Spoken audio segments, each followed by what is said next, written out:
Welcome, everyone. Thank you so much for joining us today on our virtual Condor release as part of our Condor Chat series.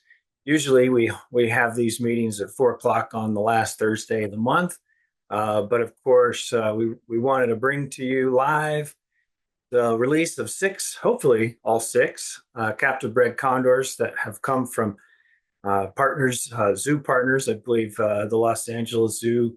Uh, uh, Primarily, if not all of them, but we'll hear from the crew. Joe will introduce everybody here in a minute. I just want to say we stand among giants, not only the condors themselves, but what I mean is our partners, and the partners are so important. We get so much more done working together, and we're just so proud to be working closely with the U.S. Fish and Wildlife Service, the National Park Service, and the state wildlife agencies and other governments, and of course all the zoos that do so much to contribute toward the recovery of this magnificent species through captive breeding. Um, this is now our 28th year of conducting condor releases to the wild. The very first one was in 1997, and it's hard to believe it's been this long, but it has been a pretty amazing road along the way. We've had some setbacks. Of course, 2020 was among the worst. At that time, we had just over 100 condors in Central California.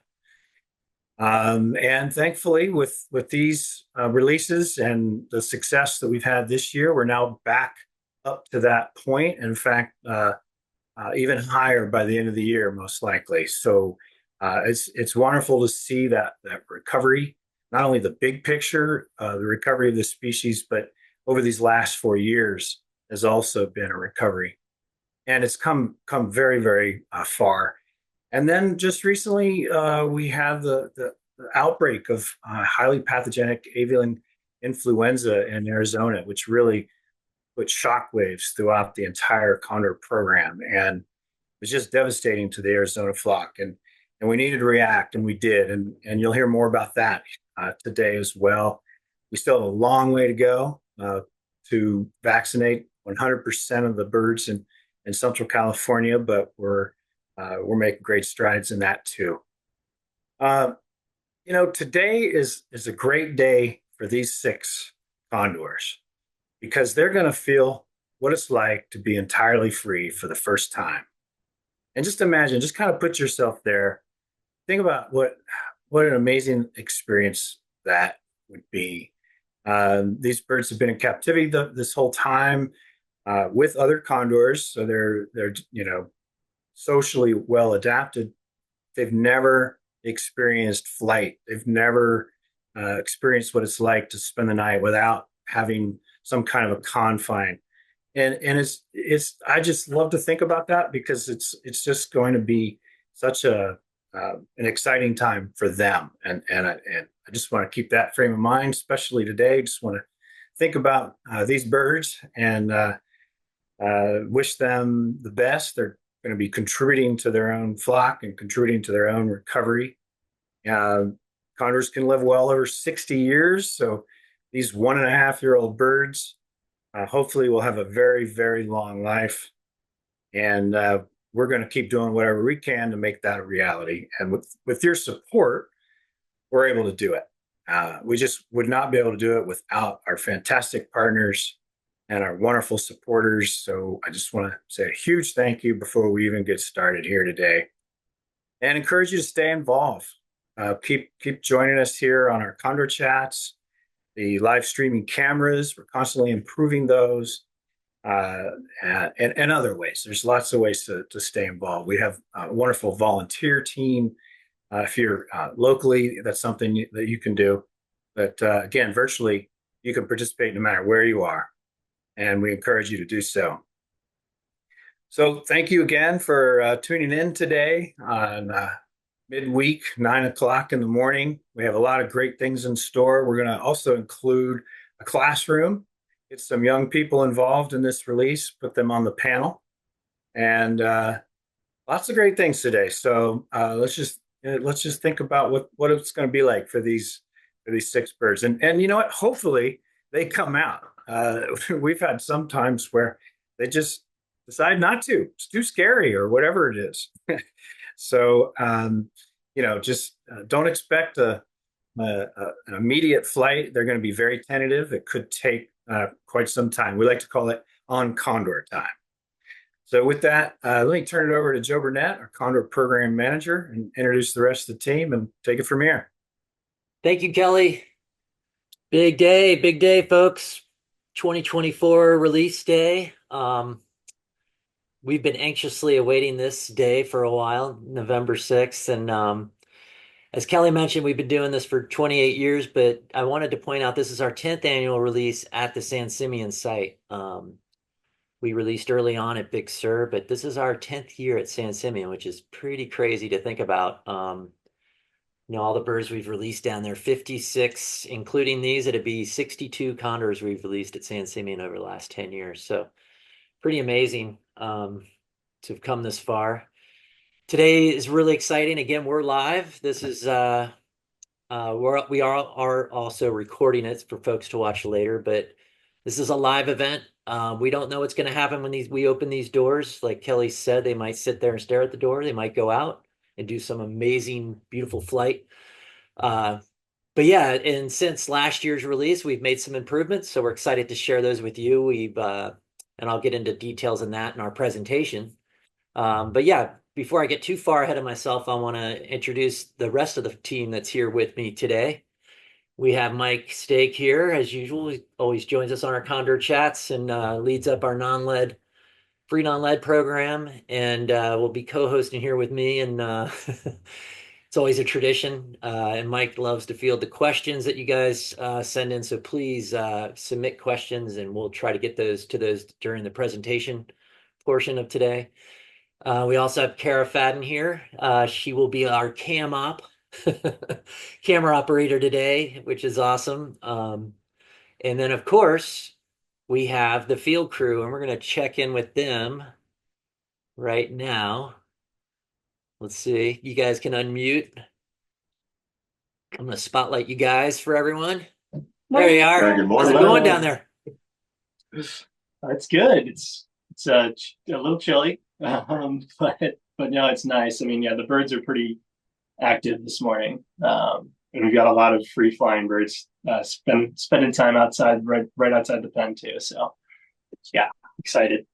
So speaking right now is Darren Gross, one of our biologists, and all the way to the left is Danae peering out the window. Danae, I'm checking out. 758 is here with 936, the resident San Simeon pair. So it's nice that they're here to welcome some new birds into their domain. Oh, that's right. Yeah, we'll get more into that too, of what's waiting for them on the outside of the pen. We have Condor intern Rachel Reguera. Say hi to everybody. Hello. And Griffin Davies. Good morning. So yeah, Rachel and Griffin have been holding down the fort down there. They've been watching these release birds more than anybody, and we're gonna definitely want their feedback today as we get ready. We have some exciting news to share. They've assigned the names to the different condors, so they're gonna reveal those. We'll reveal those in our presentation. But yeah, so how's the weather looking down there? I mean, is it flight status clear? Are we all good? Clear skies, ready to roll? Yeah, there's been a lot of wild birds flying around just this morning on our walk up to the pen. We saw, I think, 4 out of the 10 rookies from last year are here flying around and just cruising. There's some good winds going, so they're just floating with ease up in the sky. Perfect. Yeah, a lot of hard work went into this. You guys were up there late last night, prepping stuff. Maybe share a little bit of what you guys were doing last night. Just some of the pre-release checklist stuff we do. Yeah, go for it, guys. Yeah, we're just we fed outside of the release pen just to encourage the birds today to hopefully get out there and join their free flying birds, get some food. Yeah, we cleared out the pool as usual. Just made sure all the doors are working, ready to go, so that we have a smooth release today. Yeah, anything else I'm missing? Yeah, and we're all set to, if they hopefully go out pretty soon, we're all set to track them for the rest of the day and the rest of the week, just to make sure they're doing okay. Awesome, awesome. Well, yeah, getting anxious. God, we're only about a hour and 15 out from release time, and later on we'll be meeting with the class, Marilee's at Los Padres Elementary School in Salinas, and they're going to be joining us, which they've been doing some projects all week, and they're going to share some of their work they've done. So we're excited to meet with that class, and then they will give us the command to open up that door today. So pretty cool to get those second graders involved. Yeah, and so I mentioned we're going to have the presentation, but let's get a look at the pen right now. Let's see what's happening. Let me get that going here. Yes, you guys have your view. So here's our view. Pretty cool. Who's that up there in the front? Looks like, is that 1181? Who's out there? 1181 and 1232 on the ground, just looking at the food. And then There's no Yeah. birds perched in the outside of the pen right now, or like in the DDT, which is that outer part that you see. But yeah, you could see those two birds on the ground are definitely checking out that carcass right outside. That at 1232 staring at the food. Yeah. Yeah. staring at 758 right now. Yeah. Oh, there's 1181 on the ground. Okay. Yeah, when we first got here, they were all but one were all in the DDT pacing on the ground like that, just really eager to get to that carcass. So I think, yeah, that bodes well. Cool. Yeah, and there's your guys' view. So if everyone's curious what they're seeing, this is from inside the blind. Maybe you guys can describe the setup there. You're looking inside through the one-way glass, the mirror glass. Sure, yeah. We're looking one way through a mirror glass here. So this is how we've been watching them for the past couple months. Just staring in at them when they can't see us, so we can see kind of their behavior without any human influence. Yeah, and up there on the perch, one thing we do, you can see it to the left of the birds there, the perch scale. So how have you guys been able to get some good weights? It's a way we kind of can monitor the health of the birds. Obviously, we're trying to not disturb them, but it's a good, easy way to see, make sure their weights are in the normal range. Typically, if a condor starts to get sick, it'll start losing weight. So it's a way we can monitor. But yeah, have they been cooperating and actually landing on the scale? Yeah, it hasn't been the most cooperative, but I think 1226 has been a real superstar in that. He's on that weight like all the time. And then 1233 less frequently, but still on there. Can't say I've seen the other four on the scale. Yeah, ever. Yeah. But 1226 and 1233 are looking really good. So that's promising. What's our top weight coming out at it in there of the release birds? Oh man, I think 1226 hit 20 pounds after a feed one day. That was right after he was eating. So he was, that crop was full. And just Yeah, it's good to remind folks how big these birds get. We have, condor has a 9.5, 10-foot wingspan, and they can weigh in upwards of 25 pounds, more normally in the 20-pound range. So for young birds that haven't really developed any muscle mass yet, they haven't developed those flight muscles, 20 pounds is about right. But once they get out and start bulking up, those weights increase. And we do see a big range. We'll see some birds that are just smaller statured and that are down in the 16, 18 pound range pretty normally, but a lot of variation in the weights. But yeah, that size is unmistakable. And you can see here if those birds on that perch are standing about 3 feet tall. So it's hard to have any. If we had a person in the view, you'd see how big they are. So yeah. So but yeah, this has been for Griffin and Rachel, this has been their view. And maybe share with folks what kind of notes you guys are collecting in there.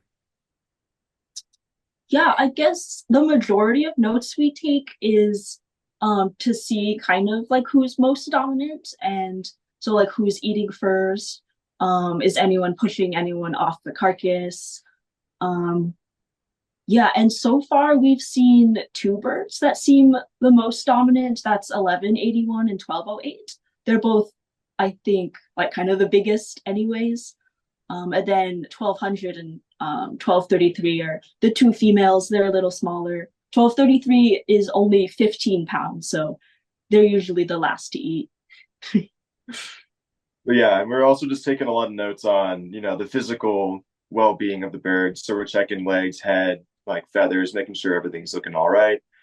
And just, yeah, like Rachel was mentioning, tracking their behavior, even individually. So seeing how much time they're spending on the ground. If they're like doing mesh flights, if they're trying to like get out or anything, which could be detrimental to their wings. But these have been pretty calm birds. They seem to be doing really well, honestly, so far. They all get along pretty well when food isn't involved. So it's been a joy to watch them and just Yeah, Yeah, and see we've those personalities also develop, right? yeah, absolutely. we've been watching how they respond kind of to like different human like sounds. Like there's a lot of airplanes here, there's trucks going by, a bunch of construction. And then especially this week with the new Wi-Fi that's installed, they've just been exposed to a lot of loud sounds. So just making sure they are able to adapt to that, because yeah, that's probably going to be their experience when they're free flying. Good deal. Well, all right. Well, we're gonna get thanks for sharing all that. And we're gonna get more into that, obviously. We have a presentation coming up. I think folks want to kind of see, I want to share the view too that Kara is showing everyone. I know folks want to see the outside of the pen, so this is our view. So this is the Kara, you can describe too. This is the outside of the pen, right? Yeah, I'm just kind of like going all over the place. But yeah, these are the wild, like the free flying birds right now feeding on those carcasses outside that are gonna try to allure the rookies out for their first like wild snack. But yeah, here you can see 936 and 758 up top. And then two of the rookies from last year that were released from this pen about a year ago. Oh, nope, there's actually four of them. So yeah, there's quite a few birds around, which is good. Yeah, and so we'll have this view, and then you're going to move up to the release door right before we open the doors, and we'll Yeah. track that too. And we have a And part then of if the I can get some presentation. hints from the crew inside where the birds end up, we can go and kind of follow them around and see them out free. Awesome. Okay, so that's kind of the view, folks, and maybe you can pan out and kind of show the pen and right before we get into our presentation here. And then we'll check in on throughout the presentation, we'll stop and check in with the birds, and then on the pen, there's the release pen. So this is where the birds have been the last couple months. They came up from LA Zoo, what was it, mid-September, right? And we typically like at least 6 weeks for these birds to acclimate to an area and kind of get a feel for where they're at, and before we release them and meet some of the local birds that come in and visit them. So yeah, this is the whole layout. And so the crew is in the back there. You can see a structure back in the back of the pen there, and there you can kind of see the one-way glass window a little bit. But that's where they're positioned right now, where the birds can't see them and watching. Yeah, they're zooming in. We're looking at the other side of the scale now. So yeah. Joe, how old are these birds? Yeah, so Mike, the birds are 1.5 years old, right around that 8, give it or take a few months, right around 18 months old. And again, this matches when condors would naturally leave a nest, or basically be weaned off from mom and dad. They leave the nest around 6 months and then spend a year with mom and dad getting shown around how to feed, where to roost, and get kind of introduced to the flock. So that's why we kind of mimic that same age. This is a natural age they would be leaving mom and dad anyway. So this is kind of, we try to mimic, obviously, what happens in the wild the best. Obviously, that's how these birds are wired, and again, we're, Griffin and Rachel have been watching really close. We always look for making sure all the birds are socializing well and getting along well, because that's really key, that they're a tight, cohesive group when they go out. They can lean on each other out in the wild. It's very intimidating when they get out there. The hierarchy is pretty hardcore. It's the real deal when they get out there. So we just worry that they have that confidence. They don't want to get their confidence too knocked down too far. And so if they have each other, they can kind of bond and roost together and kind of regroup and start working their way into the hierarchy. you know. So yeah, that's probably the most important part, honestly, outside of feeding, is getting integrated into that condor society, is pretty huge. So yeah, we're gonna get more into that too during the presentation. So I'm gonna stop sharing for a second and get to our PowerPoint here, because this is we got some exciting stuff to share. This is kind of a overview of the release day agenda. For the next hour, we're gonna kind of give a Condor update.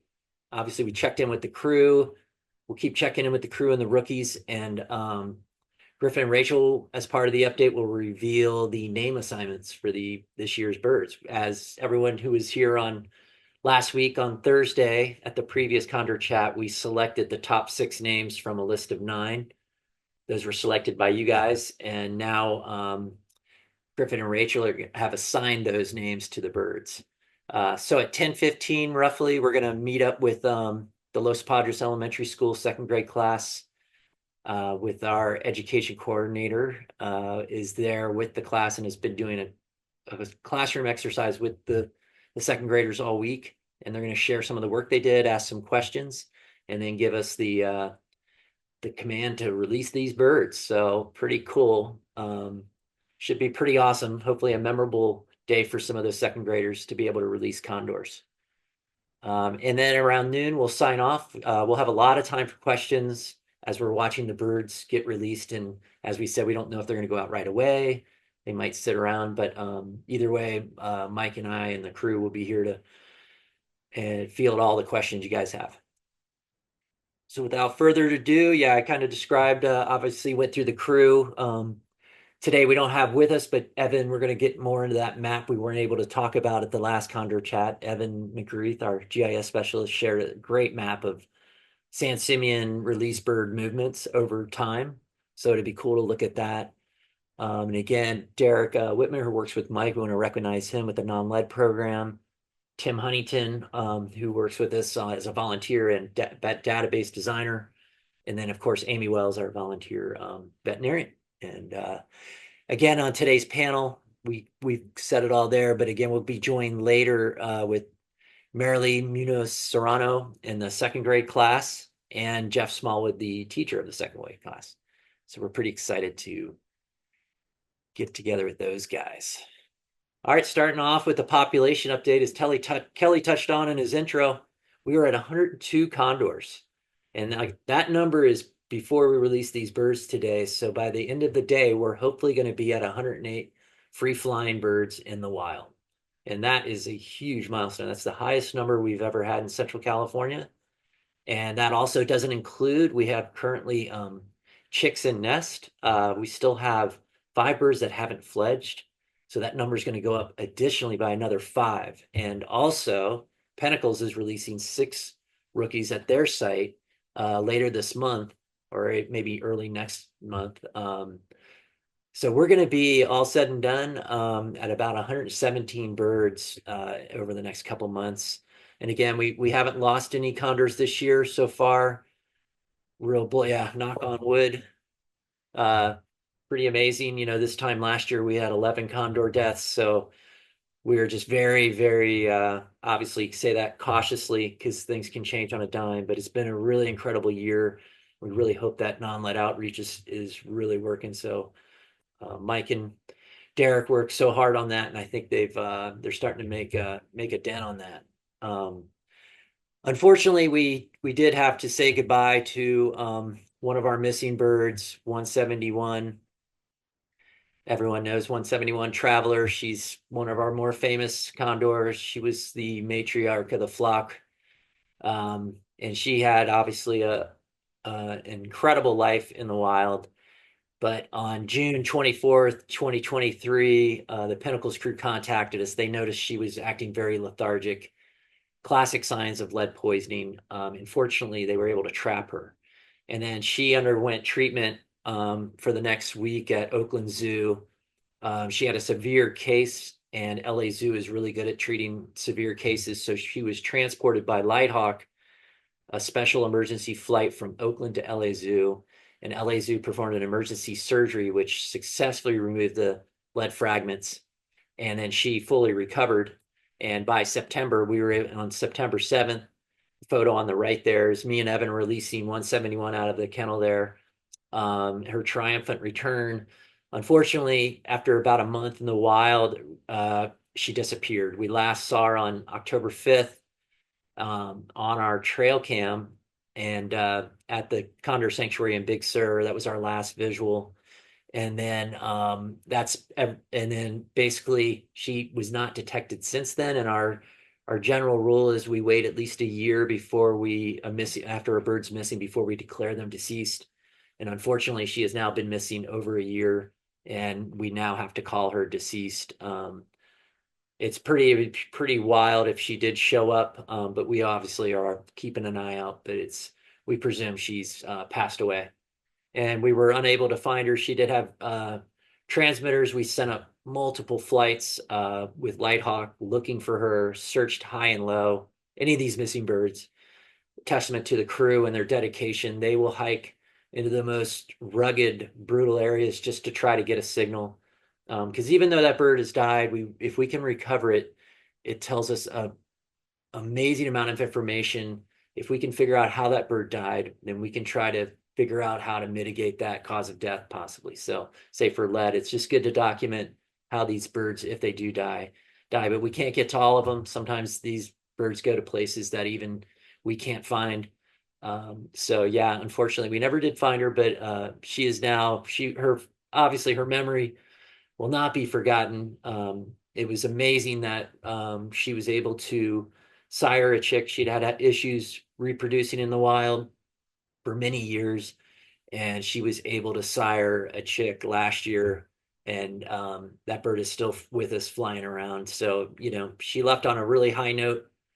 Obviously, we're going to miss her dearly, and her memory lives on. So, if the rest of the crew have anything they want to add about 171, I'm just speaking from my perspective. I released her back in 1997. She had a special place, definitely in my heart, and following her all those years, you can't help but get attached, super attached to a bird like that. And just watching all the trials and tribulations, and yeah, it's unfortunate to lose her, but again, her legacy lives on. She contributed a ton to the flock. She influenced so many other birds. So as a leader of the flock, she definitely will have a lasting impact. But anybody else want to share anything? Kind of feel like I'm talking too much.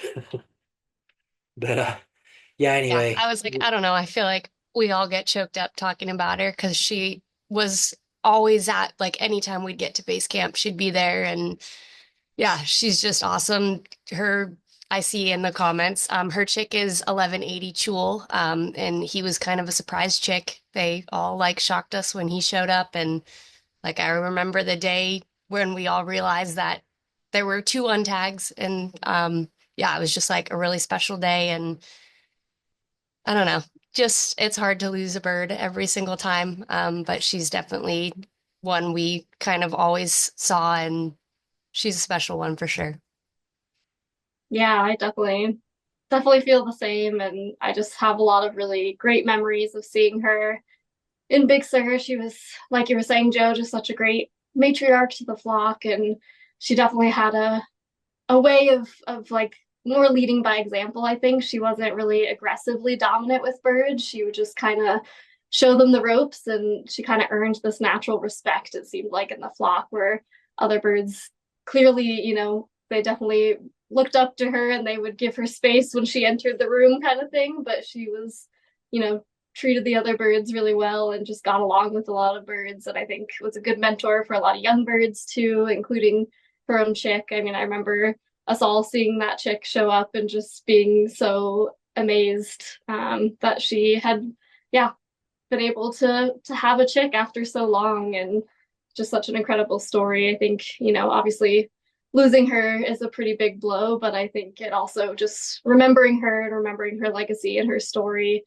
yeah, it definitely gives me, some hope for these birds that, they're birds, and eventually, unfortunately, a lot of them do pass away in the wild, but what an incredible life that she lived for so long. And there's birds alive still that have learned a lot from their interactions with her, and those birds have benefited a lot from from her example. And so I have hope in that she passed on a lot of her knowledge and a lot of her skills to these birds that we see today. And yeah, just really, really special bird. It's hard to lose her for sure. I was gonna say, I'd say one more thing. I think it's like a testament. Her whole story is a testament to like the challenges that condors are facing every single day, like from DDT to lead poisoning to kind of everything. And it also shows just like how cool and amazing our like community is, that so many partners all like jumped right on board to save her. From, you know, Pinnacles, us, Oakland Zoo, LA Zoo, Lighthawk, like everybody was involved in kind of trying to save this bird and get her back out into the wild. And when we did get her back out into the wild, it was like exciting, but also obviously a little nerve-wracking. But it just, yeah, kind of is a testament to what the Condor Recovery Program is, that everyone's here to help each other, and just we're all here for these birds at the end of the day.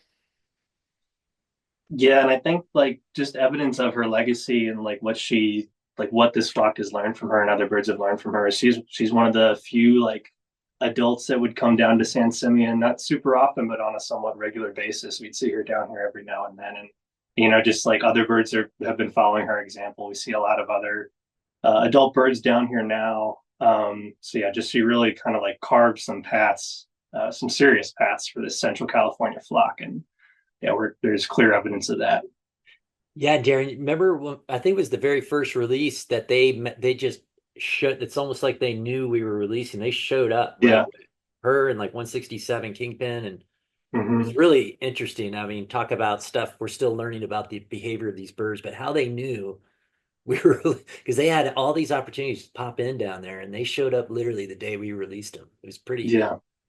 Yeah, that was a pretty crazy day for a number of reasons. But yeah, one of the biggest surprises was having all these birds who were just like founding members and staples of Big Sur came down that very first release we had down here 10 years ago. And yeah, it was awesome to see that. There's kind of like a welcome for all the birds that we were just releasing, that they were meeting these like birds that were so much older than them and had all this experience as wild birds already. It was profound. They wanted to remind him who was boss. They're like, "Welcome to the wild." Yeah, thanks for that. Yeah, we'll always remember. And yeah, again, she's a big feature of the film that's coming out, the documentary we just worked on really hard. Kelly has mentioned it a bunch, the Condor Canyon. And once folks are able to watch that, you know, it really is if anything, a really good honor to her, and really shows in amazing detail some of the, you know, with Meredith's film work of just how much she really did contribute to the flock. So she will be missed. And yeah, we got a lot to cover here, so I'm going to go on. But yeah, obviously 171s will remain in our memories for a long time.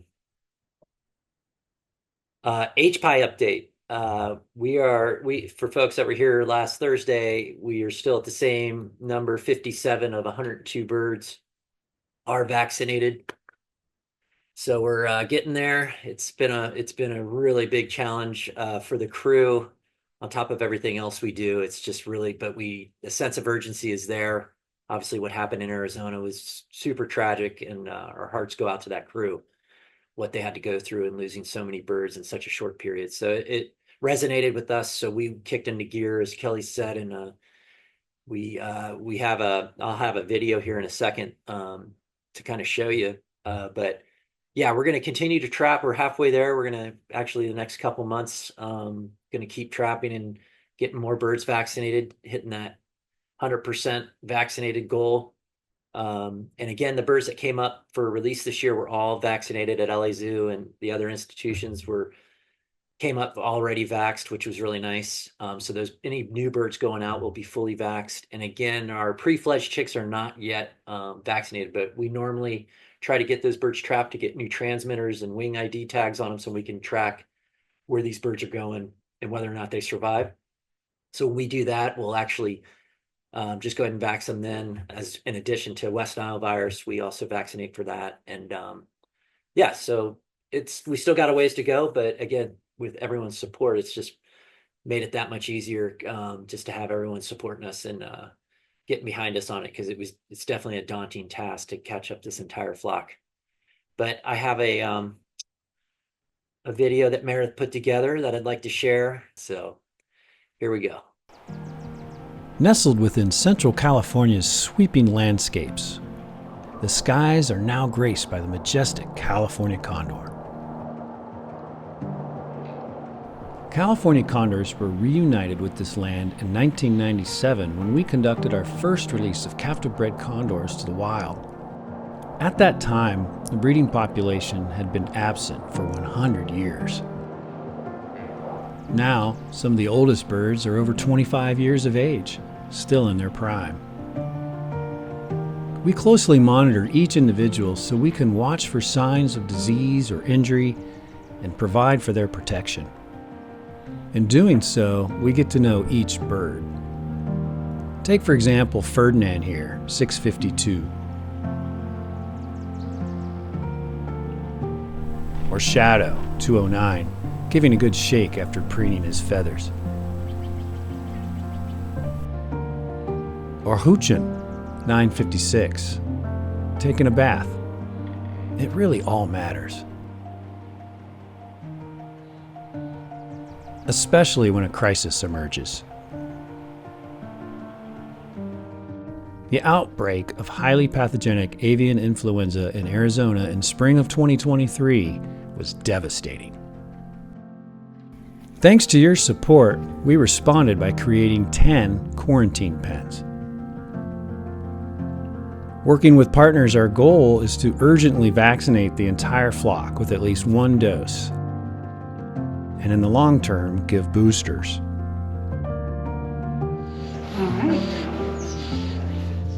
We are on our way, but it could take 2 years to achieve this goal. A future outbreak could still have an impact, but the flock would survive. We still have a way to go until condors are self-sustaining, when the number of deaths no longer exceeds births. But they constantly show us how resilient they are.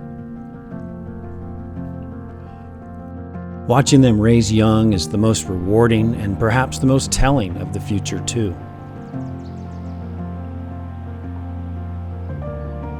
Condors in the wild continue to impress us, raising chicks in support of their next generation. These magnificent birds are beautiful in their own way and are no doubt worthy of the effort to restore them to the wild. We must reduce all threats currently holding condors back, and when we do, they will show us what is possible.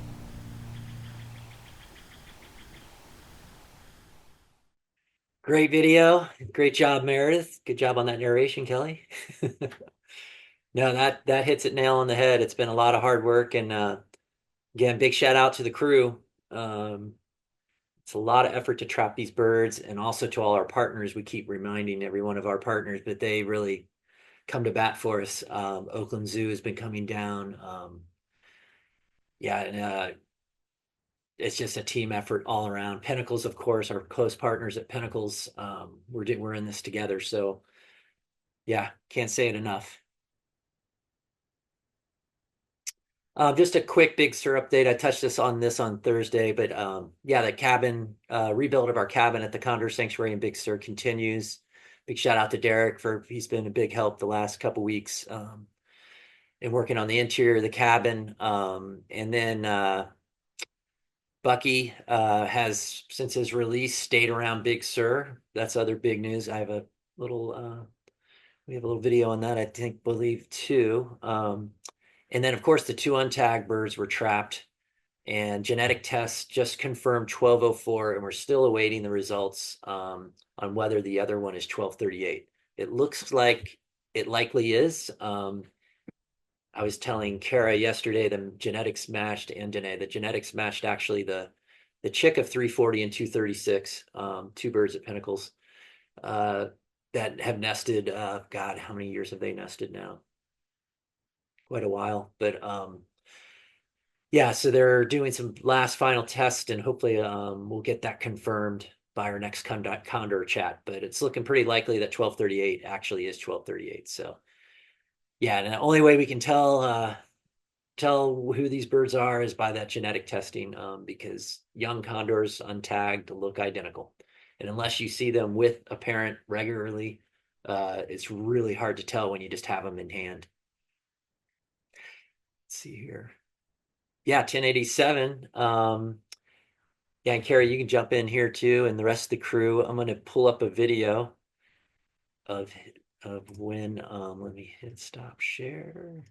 Yeah, as Joe's pulling up that video, I think we all love, of course, Bucky Boy himself. But he is his own bird, and we are lucky to have GPS on him, because he's kind of unpredictable, not gonna lie. But if some of you have been following his story, we're very thankful. I don't want to like talk over this video because it's a cool video, but we're very thankful and grateful for, again, more partners, California Department of Fish and Wildlife and the Pacific Wildlife Center for kind of taking him and helping him. He was recovered by the California Department of Fish and Wildlife, and then we ended up transporting him up to Oakland Zoo again, where he spent time recovering from lead poisoning. Once again, you'll obviously hear us talk about lead poisoning over and over again. But eventually he got strong and recovered, and we were able to put all his tags and transmitters back on, and that's what this video is going to be. And then we were able to release him back to the wild. So yeah, just you can enjoy this video. 'Cause I'm as free as a bird now. And this bird you cannot change. Oh, and the bird you cannot change. And this bird you cannot change. Lord knows I can't change. Ah, it's awesome. Another awesome video, Meredith. And great That's job cool. to You the- saw us put on all the transmitters. We decked him out with everything we possibly could. So we had a tail tag transmitter, patagial, and also a GPS on him. So we're keeping close eyes on that bird for sure.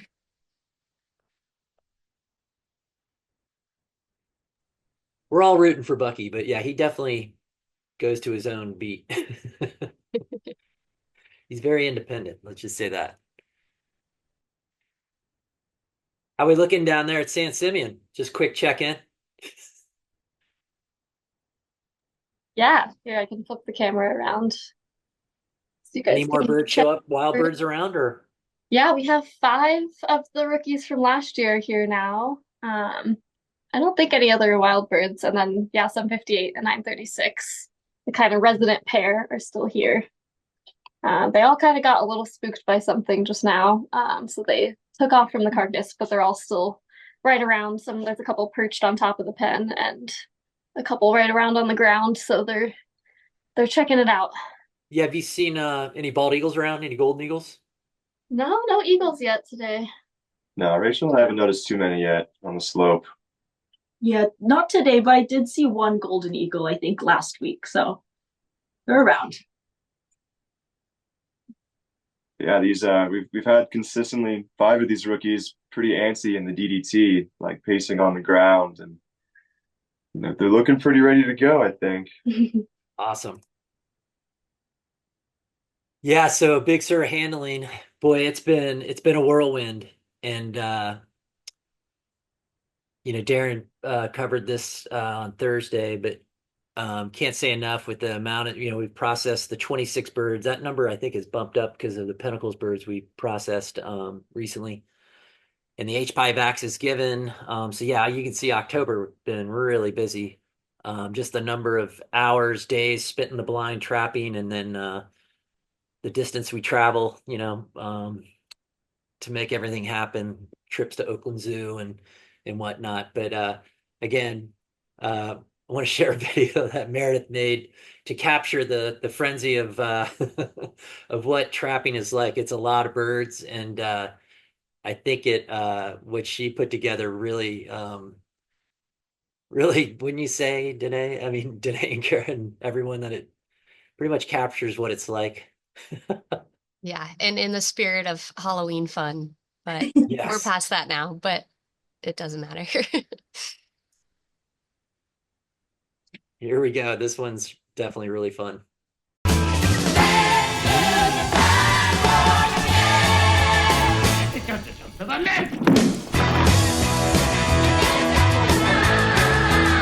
With your hands on your hips.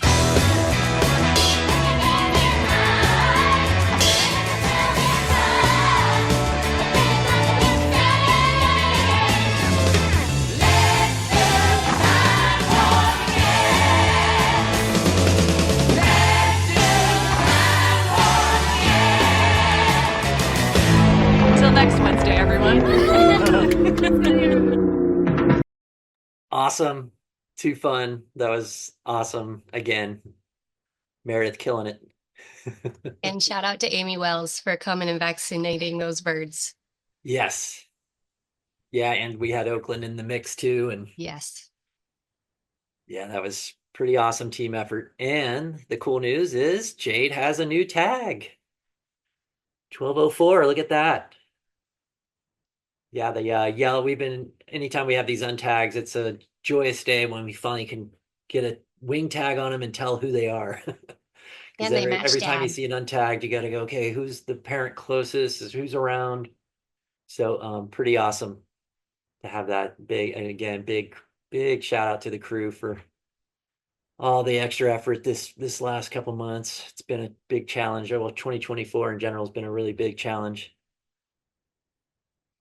And the crew. Yeah, so here we go. The San Simeon rookie handling.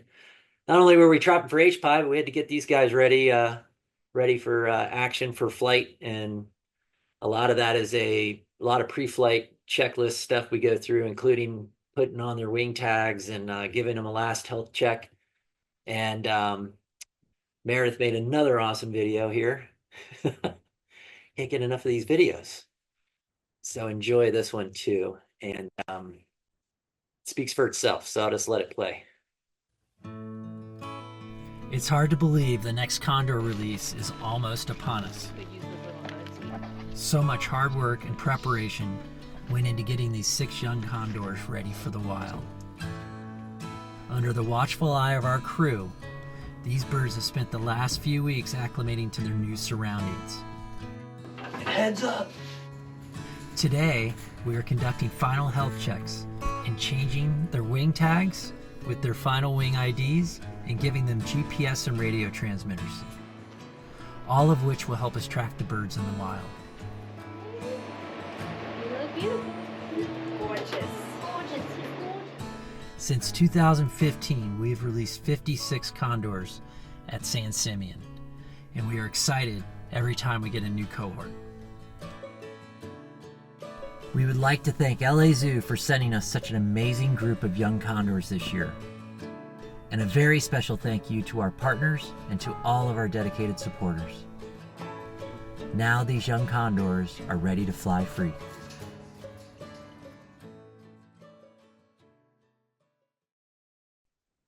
Thank you, Meredith, for such an awesome video.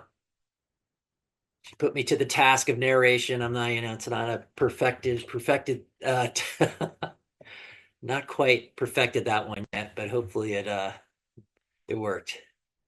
But yeah, the visuals that Meredith captures, I think because we always try to explain what it's like when we're, behind the scenes doing some of this stuff. So it's been a really cool addition to have Meredith following us, shadowing us, and seeing what happens, and just seeing all the work the crew does, and just seeing the specialized tasks we do with the birds and all the help we get. So again, Meredith, big shout out. Thank you. And a big thank you to Explore. They recently upgraded the camera at San Simeon, and we get to enjoy that today. I think everyone's noticed a big bump in the quality. And also part of that package is you have if you have a nice camera, you need good internet. And so another big shout out to Ranch Wi-Fi. They donate our internet stream up there and expanded it up to the release pen area. And so yeah, we couldn't do this without Explorer, bring it to you, this live release today without Explorer and Ranch Wi-Fi. So just wanted to recognize their contributions. And if you get a chance, definitely go to explore.org. They have some amazing cams. I'm very partial to the Condor cams, but they do have other cool cams. So anyway, I just wanted to make sure we got a shout out to those guys. So yeah, as we mentioned earlier, just some quick San Simeon release stats. Yeah, 56 condors released up until today. Total still in the wild, 35. That's actually 41, including we released a batch of pinnacle birds from San Simeon. But yeah, what I think the coolest stat is the number of San Simeon birds that are nesting. It's up to 9, so that's pretty cool. And this year it really bumped up with some of these surprise nestings we had over at Pinnacles with a lot of San Simeon released birds. And again, we have our 6th waiting release today. And I think that gets us to the rookie naming poll that we thank everyone for who voted. And these were the 6 top names that were picked. And then I'm gonna hand it over to Rachel and Griffin to kind of go through the assignments. We picked the names, but we didn't assign them to the actual individuals. So they know the personalities best. So they were the best folks to pick them out. So I'm going to start with the first one. Oh, it's starting to. Okay, yeah. So Fennec was assigned to 1208. Of course, after the Fennec fox from the North African deserts. The Fennec fox itself is a very, individual, sort of isolated bird or mammal, which I think encapsulated 1208. He spends a little bit more time away from the other birds. He's a little bit more separated. Still, of course, very tight knit with the other birds, but he does enjoy his alone time. I think can be a little finicky. It was just a good name for him. Yes, I'm super excited to introduce Rusty, named after the rusty patched bumblebee from Eastern North America. And I thought Rusty really fit with 1181 because he's the odd man out in terms of color on the tags. You can see everyone has a yellow tag except for Rusty has a red tag. Yeah, and he's also one of my favorite birds of this cohort. So Yeah. Sure. So Nara is named after the Nara tree found in Southeast Asia. And 1233 was our smallest bird. And at the beginning, I think she was a little more timid, but she's really been able to hold her ground during feedings when they're all feeding as a group. And some birds are displaced. She usually sticks it out and stays there. So she's become pretty resilient in that aspect. Mina is 1200, named after the black-winged Mida, endemic to Indonesia. Love this picture I was able to get. Mina and Nara holding their wings out together. Rachel had that wonderful little girl power. Girl. Of course, this was last week. Mina just laying on the ground in a little loaf shape. Absolutely incredible. That's too funny. She's very very timid, quiet bird, I think, and just kind of just likes to hang out in the DDT. Does peck at the other birds a little bit more than the others when they're all kind of sitting in a line out there, so she can be a little mischievous, but overall very calm and collected bird.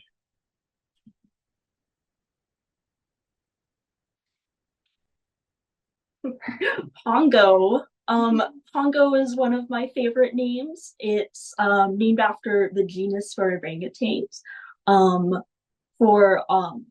species of orangutans are critically endangered. They're native to Borneo and Sumatra. So Pongo, at first he didn't seem to be too, we couldn't really discern a personality for him, kind of just fit in with all the other birds, but So you can see right now he's standing on the scale once again, as we were saying from the beginning. And this is, I think, the third time he's gotten up onto that scale since we started this Zoom. So yeah, I think. Oh man, the Zoom issues. Yeah. There we go. There you go. There Yeah, he is. he's Yeah. up there on the scale being a little goofy dude. So I think Pongo is a fitting name. Just loves to perch.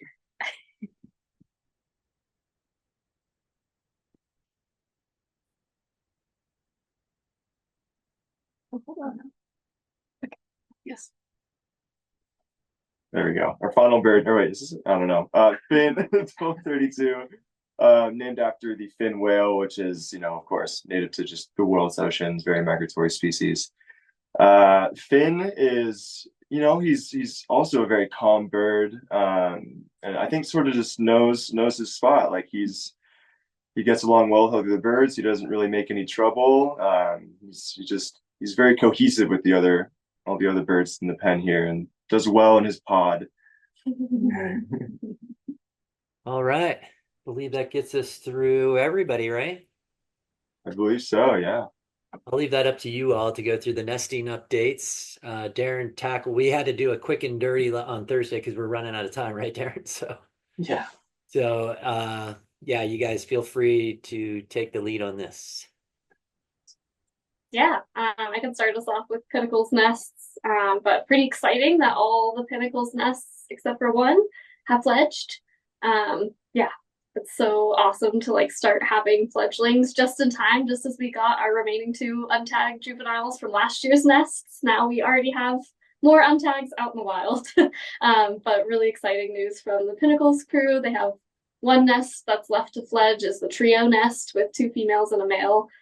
So it's always really cool to see those trio nests work out and see the dynamics play out there. I know there was some drama earlier with that nest with the 2 eggs and then 1 egg, and then just the dynamics amongst the trio are really interesting. And yeah, it seems like that chick is doing really well. There was some early health concerns with that chick, but it seems to be totally looking great and healthy now, and is expected to fledge pretty soon. I think towards the end of the month, November 21st is the projected date. So yeah, hopefully, I know that nest pretty well, and that chick will definitely have the opportunity to get a lot of exercise in that nest. It's a pretty open nest area, so I wouldn't be surprised if that chick fledges a little bit early too, potentially. I know some of their other chicks fledged a little bit early too. So yeah, really awesome news from the Pinnacles nests. Yeah, I can get us started on the Big Sur nests. See, I talked a little bit about it last week, but just going down the table here. So chick 1309, who is 729 Ninja, and 626 is chick. We expected that chick to fledge in late October 22nd. Their nest is very remote. It's not one that we can monitor regularly or really get visuals of. So we won't be able to confirm that fledge really until we see those adult 729 and 626 with an untagged bird. But yeah, we suspect that chick is fledged, and if not, they will likely very soon. Yeah, and then just moving down to 1315. So this was the chick from 652 Ferdinand and 550, who we had the nest cam on and who we saw leave the view of the camera in late September. We're still looking for that chick in their nest area. We are seeing the parents going back to that area and right where the nest tree is, and also just the more general area. And so we're trying to track the parents when we're out there and follow them, and hopefully have them lead us to the chick. They have not yet, but the few times we've been out there, we've usually been able to locate one of the parents or at least pick up signals for them. So yeah, we're still going out to search for them, and yeah, we'll definitely have updates as soon as we can see that chick and find out what's going on. I can take over too. Danae and I actually went out and did a double nest check on Monday. So we went out and searched around for 1315 for gosh, what, 3 or 4 hours. But it's amazing how small you are in a giant forested space. So there's a lot of ground to cover. And of course, condors can fly a lot easier than we can scale cliffs and mountains. So they've got that advantage on us. But yeah, we got signals for both parents in that canyon, saw two condors, both like the parents. So that's encouraging. Again, it's just like a lot of ground to cover for two little humans in a giant canyon. But we also went and saw 1318. So this is 470 Fuego and 962's chick. So this is the chick that we have been monitoring pretty heavily just by radio telemetry. They both have GPS, but unfortunately they're both non-functioning GPS. So we have kind of just been like doing nest checks and not seeing much until last month. I was able to get this photo on, I guess it's the left, if you're looking at the screen. And then on Monday, we were able to see the chick. So it's kind of like a month difference. But that chick is still, we're calling it branching. It's outside of that nest cavity and it's flapping around, it's moving around a lot, but it hasn't left the nest tree itself. So I think we still have a couple weeks before that chick is supposed to fledge. But very good news. And yeah, it's always fun to watch a chick kind of bounce around and keep growing. Yeah, it was cool to see that chick. That was my first time seeing that chick in person, and I had been the first one to go out and confirm that nest back in May. We kind of knew where the nest was, but I was the first one to like actually see the nest tree, but you couldn't really see anything going on in the nest the whole time we've been monitoring it these past several months. And so it was cool to like actually finally see a chick and be like, oh, we were right, there was a chick in there. Cool to see the proof. That chick looked awesome. I think this is a little video that we took while we were out there, but it looked great, just exercising its wings, and yeah, super cute. Definitely has a lot of personality already. So It's describe to people really- how you're taking this video. Yeah, this is through a scope, so that's why it's a little shaky. I'm just holding my phone in front of the scope to try to take this video, so I'm very shaky hands. I apologize for that, but yeah, you just see the chick kind of twirling around. It was really cute. I did that several times, just doing these little spins and brief little hops. You could tell it would flap its wings pretty hard, and its feet would kind of leave the branch for a second, and it would get a little scared and then kind of stop flapping and then do it again. And it was really cute. That chick is definitely very expressive, very emotive bird. And we did also get 470 signal while we were there. So we didn't see him, but he was definitely, I think, keeping watch somewhere close by. Very cool. Yeah, I can't see enough. I can't get enough of that. Seeing these wild fledged chicks, just always. Well, this bird's branched. It hasn't technically fledged, but It's close. Yeah, I think close. it could be very soon, next couple weeks. Yeah, we're always challenged with that as a crew when we call a bird fledged. Because like owlets will go out and branch out. They'll actually go out on the branches of the tree, and it's not technically a fledge. And same for these condors, they haven't technically taken a flight to get to that spot. So we kind of hold off and wait till they actually get to another tree or significant flight. So yeah, this is as close as it gets before we don't call it a fledge, wouldn't you say? Yeah, it's definitely on the cusp, but yeah, On the cusp. we That's haven't the flown best. yet, so we'll wait Yeah. a little longer. All right. Oh, we can actually talk about this. Yeah, we told Evan, we're like, we'll get to it at the release presentation, we swear. So Evan put a lot of work into this. Big thank you, Evan. Really, really cool map. And I know, Darren, you have all the notes that Evan shared, right? Yeah, I've been studying. So, yeah, I mean, really can't thank. Yeah, I mean, you said it, Joe. Can't thank Evan enough for the awesome maps and graphics he makes for us. And this one's very timely, just because it's kind of a nice summary of the like 2023 rookies and what they've done since their release, and then also comparing it to previous release cohorts. So I'll start with the map on the left side of the screen here. This is what we call a heat map of GPS hits for all the 2023 rookies since their release. And so this is showing basically just where they've been, and also like the areas of highest activity for them based on GPS. So just starting out with the landmarks here, we have the Big Sur site, the San Simeon site there. It's very prominent at the bottom, and the Pinnacles release site. And then the yellow dotted region is what we kind of call the general range for the Central California flock. And from that San Simeon site, you can see there's blue circles coming out. Those are distance markers that are going every 20 miles from the San Simeon site. And then finally, there's the purple dots there. Those are all the GPS hits from all of the 2023 rookies since their release. And you can kind of see there's that gradient at the top that's signifying areas of high density and low density.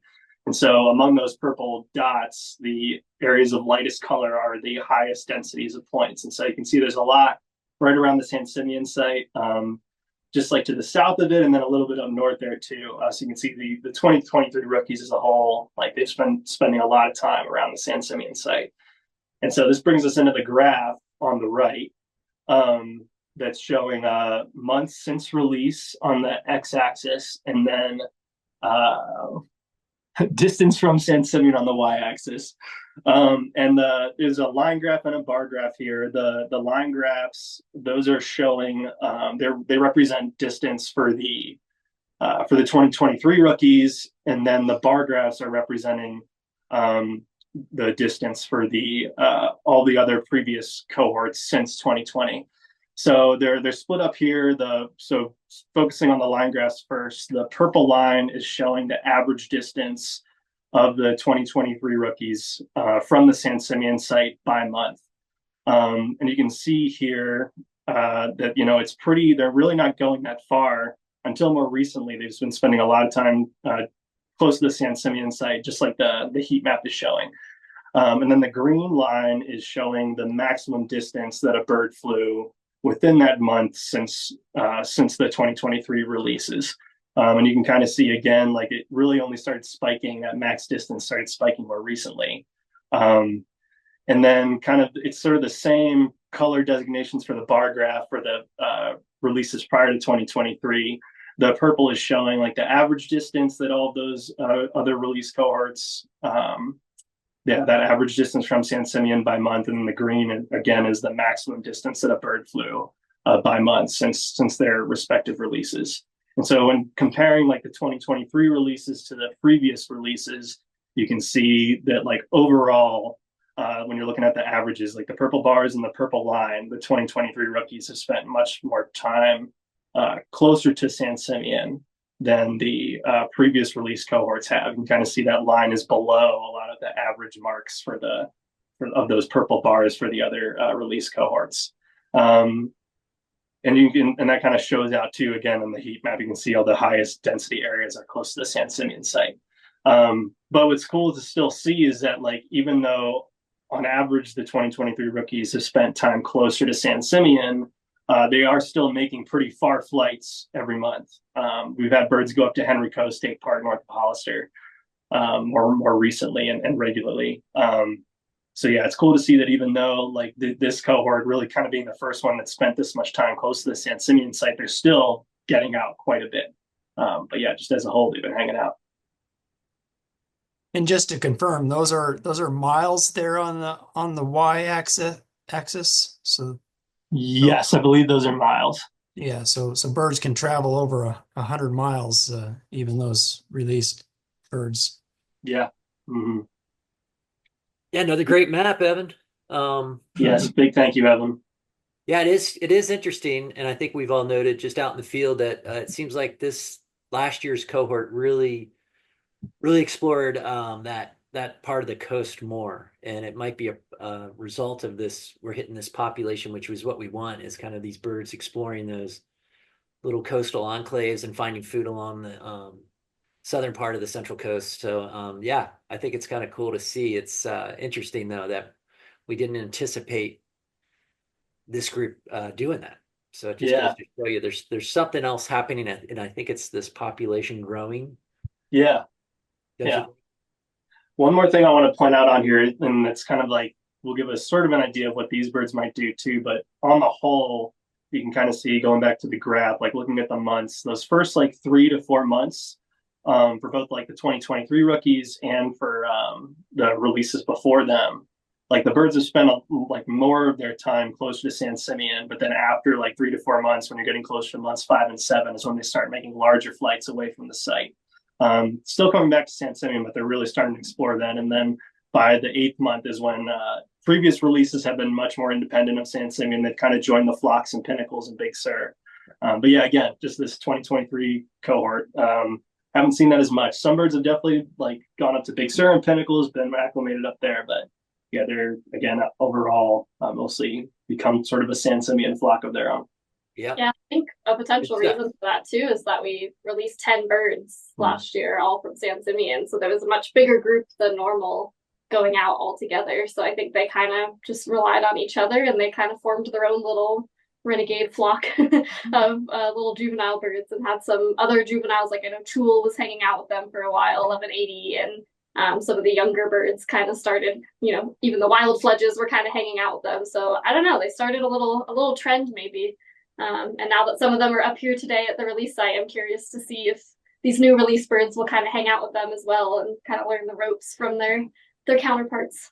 Yeah, it'd be fun to see what this next group does. So yeah, we're getting close to kickoff here. I wanted to share some of awesome photos before we get to Marilee in the classroom. Just some awesome photos that Tim Huntington shared with us from this past year that he's taken. I think this one really is amazing. Just really captures the difference in coloration, head coloration of an immature condor there on the left and a adult there on the right, and pretty amazing. And the detail that anyone that checks out Tim's photos always remembers it because they're pretty amazing. So thank you, Tim, for sharing your photos today. And I just wanted to make sure to share some of them with his greatest hits here with the crew, with the rest of you. Another amazing shot. Just really crisp. We love his photos just as biologists because of the detail they show us and some of the subtleties we can see in their, you know, we can even see flight feather wear on the end of the primaries there. You know, the feathers that extend off the end of each wing, those are the primaries. And actually, if they molt one of those, we can actually, with untagged birds, we've been able to discern untags apart based on their molt pattern. So Tim's photos are always, we use those a lot to tell, especially with untags and other issues going with other birds. Pretty amazing. So again, Tim's been such a big contributor just as a volunteer over the years and on many facets with the condor recovery and an amazing photographer. Another amazing shot. I think this is that 204? Yeah. All right, we got the condor class here. We'll get back to some of these photos, but yeah, let's check in with I see them all there. I'm going to stop sharing here for a second. Hello. Say hi, everyone. What's up, guys? Look at those pictures. That is awesome. Show your pictures. Hey, Marilee, how you guys doing? Hey, Jeff. We're doing good here.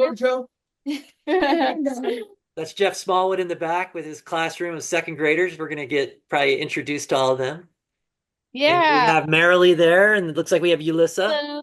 And you, Lisa? Hi, we Hi, have a Lisa. lot of great art here with the students, and they're all prepared with a lot of questions. They've been pressing us with so many questions. We Yeah. can't answer them anymore. We need your help. Hey, we're ready. We're ready. I hope we can answer them. But those, I'm just blown away by the photos. Those look, I don't know, guys. What do you think? I think they look pretty darn good. So I'm going to need help from the crew here to answer some of these questions. Do you want to come first? I'm gonna say, I think you guys are better artists than I am. For sure. Yeah, Okay. that's better comment. We have our Yeah. first kid coming up. Say your name. My name is Deandra. Hello. Siandra. And what's your question? Why do you give vaccines? Ooh, good question. Why do we give vaccines? Who wants to tackle that one? Yeah, I'll go for it. Yeah, so we give the condors vaccines because just like us, they can get sick, and so some of these diseases we know we can cure and like kind of prepare them for ahead of time. And so when we give them these vaccines, they're protected against those diseases. So yeah, it really just helps help us keep the birds happy and healthy. And yeah, we just know they're doing well out there when we give them these vaccines. Great question. Thank you. Yeah. An awesome drawing. You ready? Yes.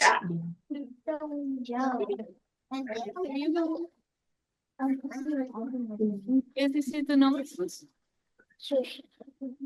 ¿Qué tú shy? Here, you can just Beautiful Wow. photo. Oh, wow. That's a very nice condor. Yeah. do you want to ask your question? Okay, well, what's your question? Why do the colors have numbers? Why Ooh. Why do the condors have numbers? I can answer that one. So we give all the condors numbers so that we can tell them apart because they look kind of similar. If you look at them, they all kind of look the same to us. To them, I think they look different to each other, but for us humans, it's kind of hard to tell them apart. And so we have to give them all numbers. Their numbers are kind of like our names. And some birds we do give nicknames to, but the numbers really help us tell each bird apart. And it also tells us kind of how old they are. So the smaller numbers, so birds that are lower in number, are actually older birds. And these birds that we're going to release today are in the 1200s, which is a really big number. So that means they're younger birds. So we can learn a lot from the numbers that we give them, and it also just helps us keep track of them. But really great question. Yeah, and Thank thank you you. for being brave and telling that asking that question. Yeah, that was a great one. Got another one. You want to say your name? Wow. I like My that one. name is Eileen. And what is your question? Can condors live anywhere in the world? Oh, How many condors are there in the world? Can they live anywhere in the world? Oh, can they live anywhere in the world? Yes. Sure, yeah, I can do my Yeah. best to answer that one. Condors really like open areas with large sort of cliffs or big trees so they can nest in them. So they really like to follow those areas where they have a lot of options to put their nests up high, where it's safe from predators and they can raise their young. So if there's cliffs and there's big trees that they can nest in, that's likely where condors can be. I was going to Thank say like 200 years ago, condors were all over the United States, but now they're really just in California and then Arizona and Utah. And then there's also some condors in Mexico as well, which is cool. Great wants to question.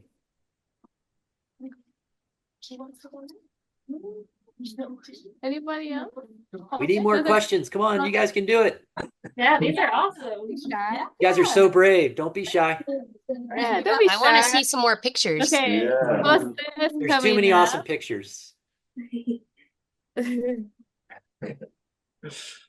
Oh yeah. That's great. Wow. This one has some color. Why do they have big wings? Wings? Why do they have big wings? Why do condors have such big wings? Yeah, thanks for asking that question. That's a really good question. They have big wings so they can soar and fly really far. So condors can fly hundreds of miles and to look for food, to find good habitat to live, to find a safe place to live. So they need really big wings so they can fly far. Awesome question. Thank you, Jose. Oh, yeah, you want to go? Here we go. Good job. Good job, Jose. What to get vaccine? Oh, why do they get vaccines? Well, let's show them the art. The other side. There we go. Oh, nice. Oh, wow. Very cool. That's so good. It's like pinnacles. Yeah. Oh, it's awesome. Heck yeah. Great job. Thank What was the question? I couldn't hear. Oh, why do they get vaccines? Okay. We can answer that one again. Yeah, Yeah, just yeah, I can kind of go. to protect them from getting sick. So just kind of like how we get vaccines to help us protect us from getting sick. The same thing for condors. They can also get sick. So we try to help them out a little bit. Great question. Awesome. Yes, yeah, thank you. Does anybody want to get up close and show their art? Anyone want to just stand up and show the art? Yeah, you can walk up and just show us your art if you don't want to ask a question. I just have to say, those are amazing drawings. Yeah, that's Yeah, awesome. they're Looks like you guys spent a lot of time on those. My name is Jorge, Nice. and this is my question. What happens when they eat bad stuff? What happens when they eat bad stuff or eat dead stuff? Eat bad stuff. Okay. Mm. Who wants to tackle that one? Yeah, I can jump in on that one. So condors eat a lot of stuff that to us would be really bad because they eat dead things. So they only eat animals after they've died, which is really important for cleaning up the environment because if dead things stick around, they can cause us to get sick. And so condors help us and other animals by cleaning up the things that have died by eating them. And so it really takes a lot for them to get sick. They don't get sick like we do if we ate, some food that had gone bad or, some nasty food, we would get really sick, but condors actually don't get sick from that. They have really strong stomachs, unlike us. They don't get sick from a lot. So they're really, really great part of the ecosystem because of that. But they do have certain things that can make them sick, like lead. That's one of the things that we talk about with condors. And so if they do eat some lead, they do get sick. And that's when we have to try to capture them from the wild and we take them to a zoo where they can get treated and hopefully get returned back into the wild when they're all better. Great question and great drawing. Yeah. I'm blown away by all the drawings. They're pretty spot on. Yeah. Yeah, very, very accurate drawings too. Yeah. I love it. My name is Evelyn, and I have a question for you. How did they learn how to fly? Ooh, how did they learn how to fly? Yeah. We watch that pretty closely, don't we? I was going to say, I think a lot of practice, they watch their parents kind of fly in and out of their nest when they're growing up. And then they kind of have this natural instinct to kind of fly like we have a natural instinct to walk. So they do a lot of really big wing flaps to try to grow strong. And then I think they just have a lot of courage and they just kind of go for it. But a lot of watching and then just kind of a lot of natural instinct like we do to walk. I love that we love condors. Yeah. Thank you for sharing that. Thank you for asking that question. That was a great question, Evelyn. Thank That was a you. great question. You guys Does are anyone really have awesome questions all around, awesome drawings. Anybody else want to show us their drawing and ask a question? Kristen, you want me to go with you up there? I can see younger. Do you guys want to go in pairs? Go with a buddy? There you go. Maybe some pairs. That sounds good. Condors like to fly in pairs too, so you guys can group up just like the condors. Yeah, that's true. The condors like to stay in groups because they feel safer. You want to yell your question from back there? Andrew? You know what I want to ask is how does a condor fly? Could you guys spread out your arms and show us how they fly? Nice. Yeah. I see Jeff back there. Jeff's doing pretty good. Yeah, that's That's exactly right. Mhm. Oh, we Awesome. did have another question. Why are their eyes so red? When we were looking at the picture, Oh. we got to see, because yesterday we were learning from the plushie and we were drawing our picture. But when we saw a photo, whoa, those eyes were red. Why are their eyes so red? Wow, that's a great question. I don't know if we can actually answer that one. I think that's there's a lot of questions we don't know about condors. And why their eyes are red, it's probably something they adapted over time. We think it's probably age related because only older birds will have the red eye. The young birds will have a amber color to their eye. So maybe it's a sign that that bird is older.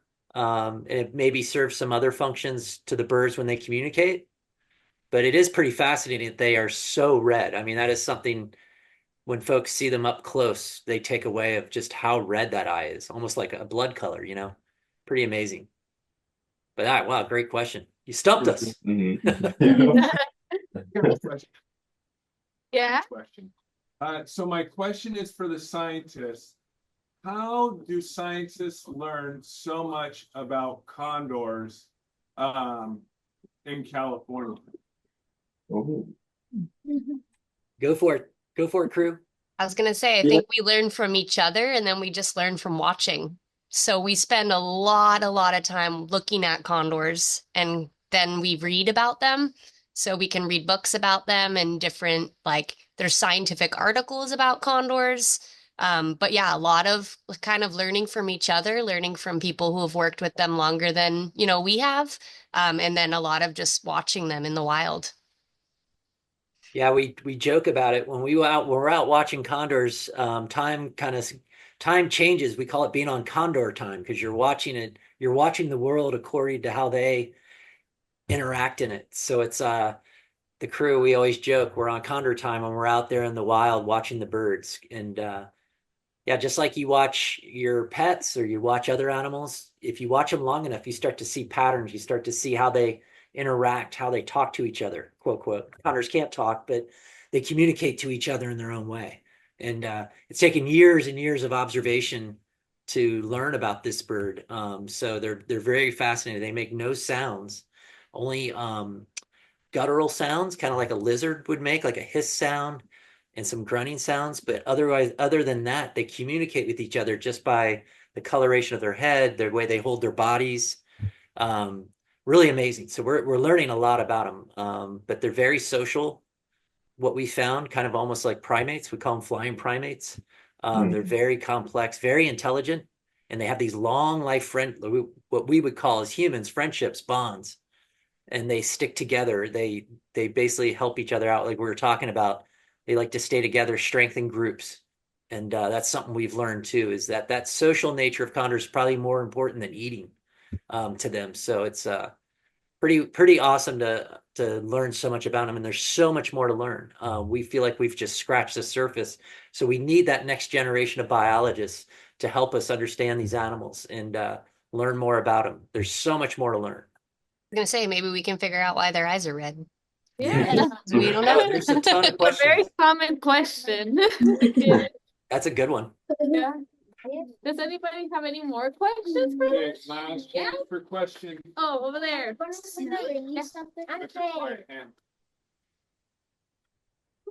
Nice. My name is Angel, and this is my drawing. Very Nice. nice. Thank you, I Angela. like the colors. I Yeah. love it. It's awesome.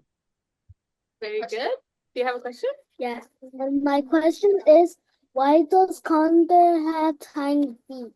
Oh, I do have tiny feet. Why do condors have tiny feet?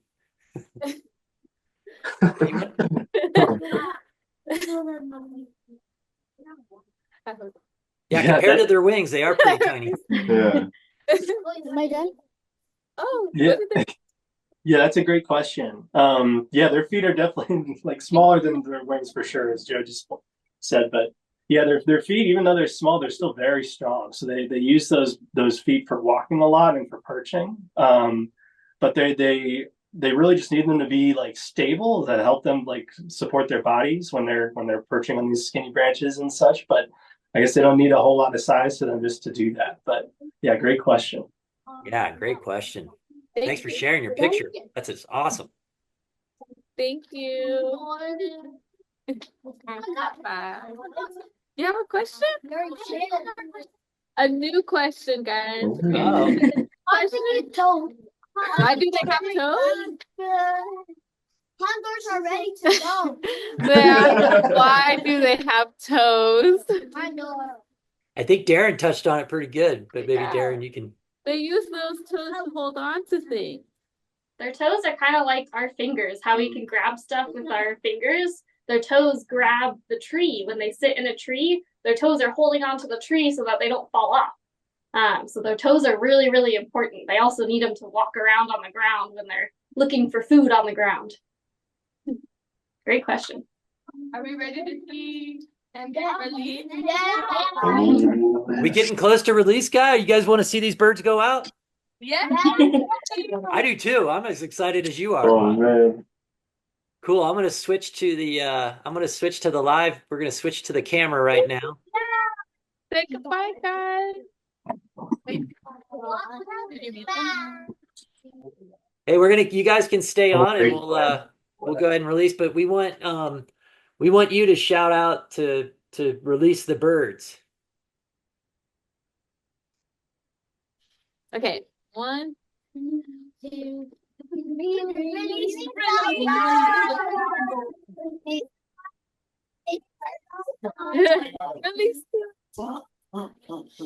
You make it bigger? All right, we're opening the door now. Wait, hang on, hang on, hang on. Okay, pause. Sorry. We're standing by. Yeah, I have to re-log into the camera real quick. Okay. Give me a Give little us bit. just a second, guys. We got live footage of them. You guys see them? No. One, two, three, six. Okay, here we go. Might. There we go. There's one bird right by the door, so open it. That bird might be the first to leave, so keep your eyes on it. Here we go. Everyone see the pen? And we got Kara is operating the camera right now. All right, so now we have a good view. Are we in a good spot here, Kara? I was gonna say, I think so. No pressure Maybe though. zoom out a Hopefully they little go through bit. this one. Yeah. I'll watch both doors or try to. Who is that at the front there? Oh, that's 1208. That's Ready to roll. 1208. Oh, they Oh wait, just hold hopped on. down. But... Don't open the doors. They went down.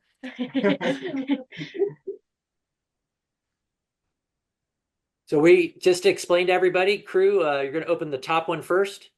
Yeah, we're gonna open the top one first, and we'll see if anyone goes out of that one, and then if no one goes out of the top one, we'll open the bottom one too. So you can see 1208's going to both doors. So that bird looks ready to go. So Okay, let us you know guys when you're count ready. us down. We'll open that top door. They're gonna count. All right, start the countdown from what are you going to do it from 10 or 5? From 10 or 5. Ready? You got to shout it loud. Go for it.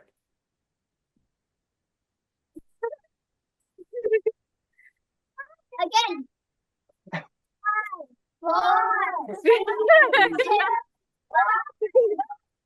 All right, release it. Here goes the door. Woohoo!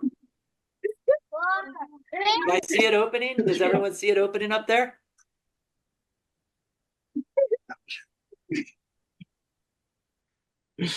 Oh, now all the birds are leaving. Did it open?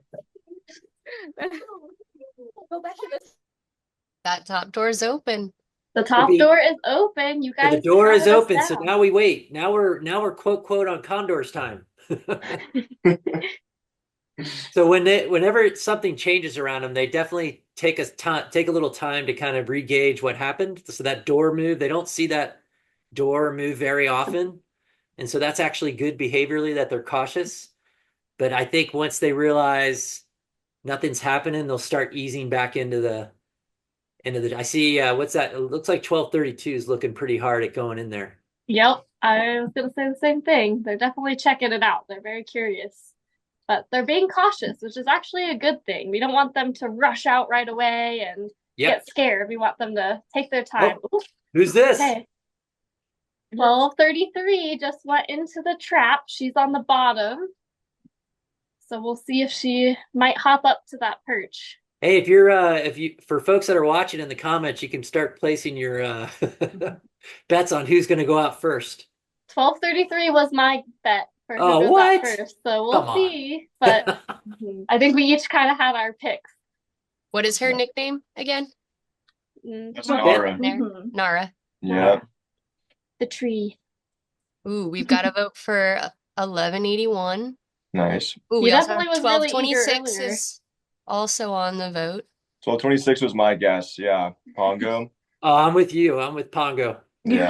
Pongo. My guess is still 1208. Ooh, I see another vote for 1208 in the chat. Marcel agrees. 1233 is being Going for brave. Rusty. I think He's he's the only one in. I think he's the dark horse, Rusty. Rusty, yeah. He was looking Oh, very look at eager to get this. out earlier. Oh, you're gonna go follow. Looks like 1232, maybe. Thinking about it. Yeah, they're definitely looking. They're waiting for someone to go first. No one wants to be first. Well, 1233 is brave. That's she Mhm. went in first. Oh yeah, maybe explain the genders again, because we have 4 males, 2 females. Yeah, so the two females are 1200. Yeah, 1200 and 1233. So that's Nara and Mina. And then the four males are 1232, 1208, 1181, and 1226. Got it.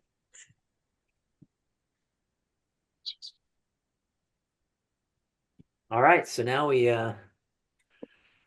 like most releases, we have might be a good time, Mike. Maybe we could start answering some questions and then we'll pause if something happens. We'll pause a little bit, but I'm sure there's a ton of questions coming in. Sure thing. Yeah. Hey, didn't a bird just land on the top and have birds ever actually come into the pen instead of leave the pen? Yes. Yes. Yes, that has happened. The wild birds get just as curious. Yeah, condors are curious creatures. Isaiah, I think you remember that name. He wants to know about last year's cohort. We met, a year ago at about this time, and we released birds similar to today. What can you tell us about those birds? Are they all good and well right now? Yeah. So obviously Rachel and I have been tracking those birds pretty consistently down here. And for the most part, they are doing really well. Unfortunately, of course, we have a 1144 tiger who's been missing in the wild for quite a few months now. So that is of course always hard to deal with. But all the other birds are doing really well. They usually spend a lot of time together. Yeah, they usually when you find one, you'll find at least like 4 or 5 others, and then.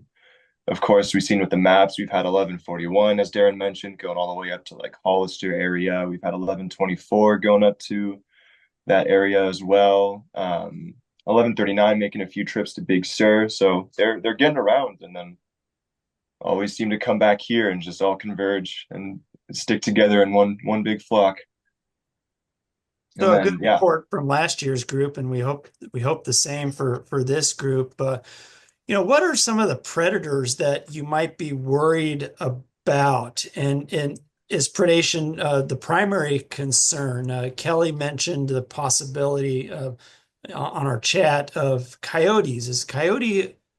Are coyotes a concern, or what are some of the predators that you might be worried about, particularly in these first couple days in the wild? Yeah, so part of what Rachel and Griffin are going to be doing a lot of these next couple days is checking on the birds, especially right before it gets dark. Because really during the day, there's not a ton of predators that would go for them. And during the day, the condors can see pretty well. So if they see a predator coming, they can easily fly away and get off the ground.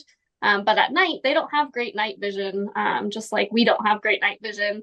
And so they really, their strategy to avoid getting picked off by a predator at night is to get up off the ground into a tree pretty high up where no predators could climb up and get them. So things like bobcats have been known to predate condors, mountain lions, bears, coyotes, probably.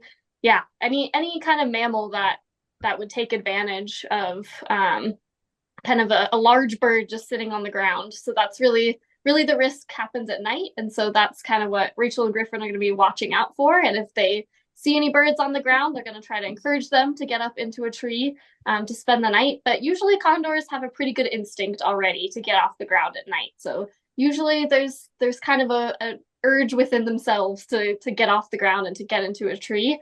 And they, within a couple weeks, they'll be really great at learning how to get up into those trees. It definitely takes a little bit of time, but they learn pretty quick. They're pretty smart birds, and they can also look around at the wild birds and see where the wild birds are spending the night.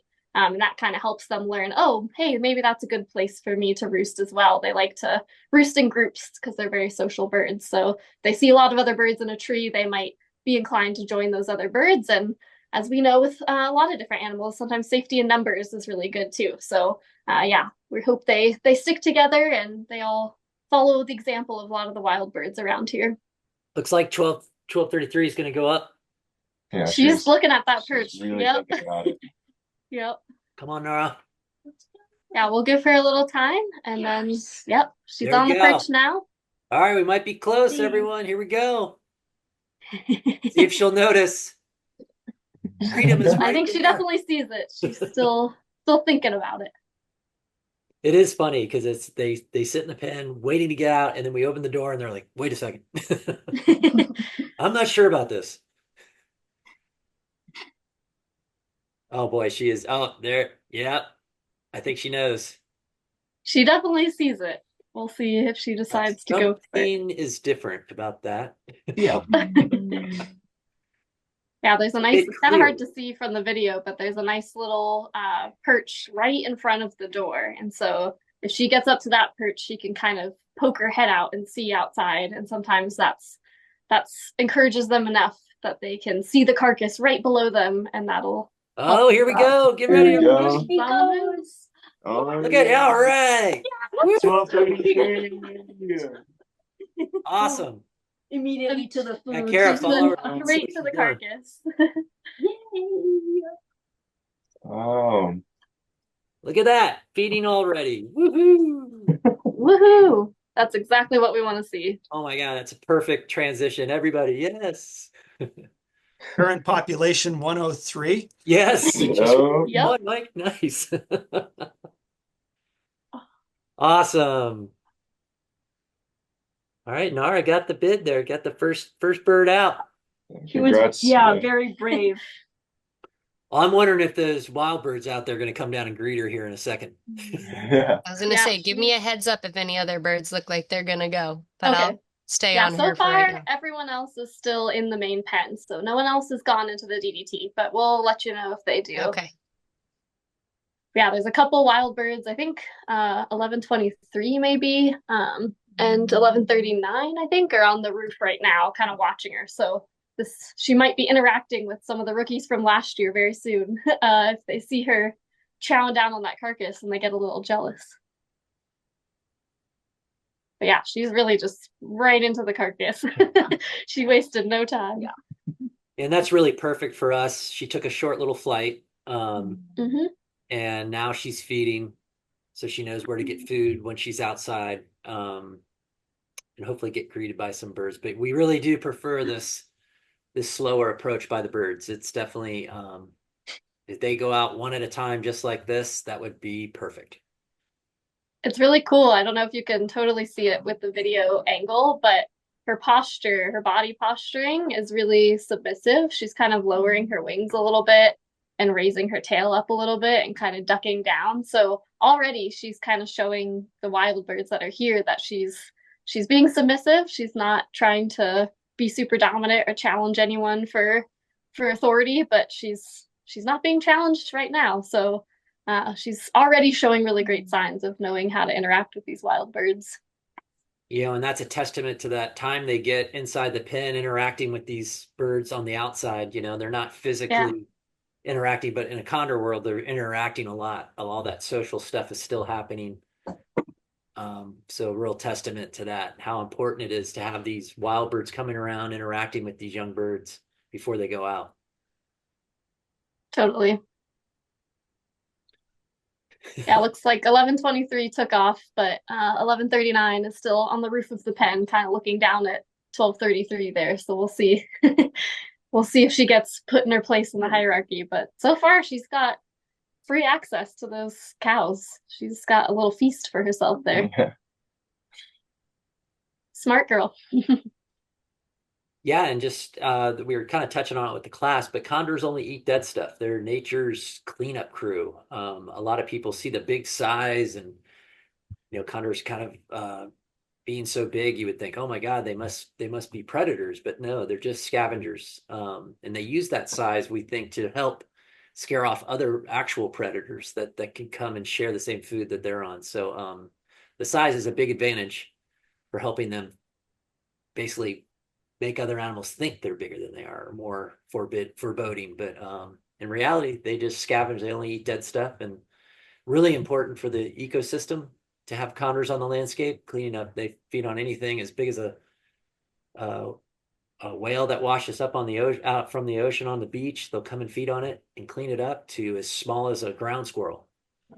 So they're really opportunistic and really serve an important role, because whatever they eat, whatever dead stuff they eat that's pretty nasty, goes in and comes out clean. So really important role for nature to have animals like scavengers, like condors that can go Hello, out and Jim. look at this. Yes. Sorry, we don't mean to interrupt, but we would like to say goodbye. Guys, you want to say goodbye? Bye, Thank you guys for everybody. joining us. Thank you. Thank you so Thank much. you. Amazing pictures, amazing questions. Thank you, Jeff Smallwood. Thank you, second grade class, Los Padres Elementary. Thank you, Yulissa and Marilee, for being such great ambassadors for the kids. And God, awesome. I'm glad you guys got to see 1233 go out. You guys want to give them a thank you as well? I thank you. No, thank you. Thank you. Okay. Bye-bye. Thank you. Bye. Bye, guys. That was awesome. All right, what's Well, the what do you latest? think, Joe? Should we open the lower door? Sure. What do you guys think? Yeah, all the other birds are still hanging out in the main pen. They don't look too eager yet. We don't see anyone It eager to won't go. spook. But, Yeah, as long as it won't, you don't think it'll spook Nara. It's maybe um, we're slow. yeah, we could wait a little bit too if you want. Give a little time. Any curiosity with those other birds? I don't know. I think they definitely were checking it out, but they're kind of huddled all together now in a little clump. Oh, we got Oh, overweight on the ground. He must have Let's heard you, see. Danae. He's walking. just kidding. Oh, He heard me talking about Maybe him. He's yeah, like, there no, was no, some I'll cares go. on it. he's going into the DDT. Yep. No, he's not. He Oh. tricked He's us. thinking about it. He's gonna go. Yeah. He's thinking about it. There he goes. He's in. So he's in the DDT now. He's at the bottom on the ground. Kara will move the camera in a minute to show, but yeah, he's No, he's taking interest. All he right. saw what 1208. 12:30 did. Yeah, he wants that Fennec. food. This is Fennec, right? Yep. Nice. Yep. Oh yeah, you can see him doing some pacing there. He's getting a little agitated that 12:33 is getting all the goods out there. I know they just want to go point A to point B instead of like they got to figure out, got to jump up to the Yep. perch and go Yep. point A. Yeah. Yeah, she figured it out right away. She didn't really mess around too much. Okay, look, he's starting to look up. Yeah. Yeah. 1233 is usually the last to get to the carcass in the release pen. So yeah, she's using her craftiness to get to it while Mhm. while the others still figure Smart it out. bird. Yeah. Seems like things are going to be different on the outside. Yeah. It's taking the reins. We I have feel seen like that that too. happens sometimes. Oh, looking up. Yeah. Yep. Come on, buddy. Checking it out. Yeah, sometimes it does happen that way, where the birds that are kind of quiet and pretty submissive in the pen, when they get out in the wild, they're like, oh, now I have a chance to kind of reinvent myself and establish myself again. And yeah, sometimes they get a little bit more dominant.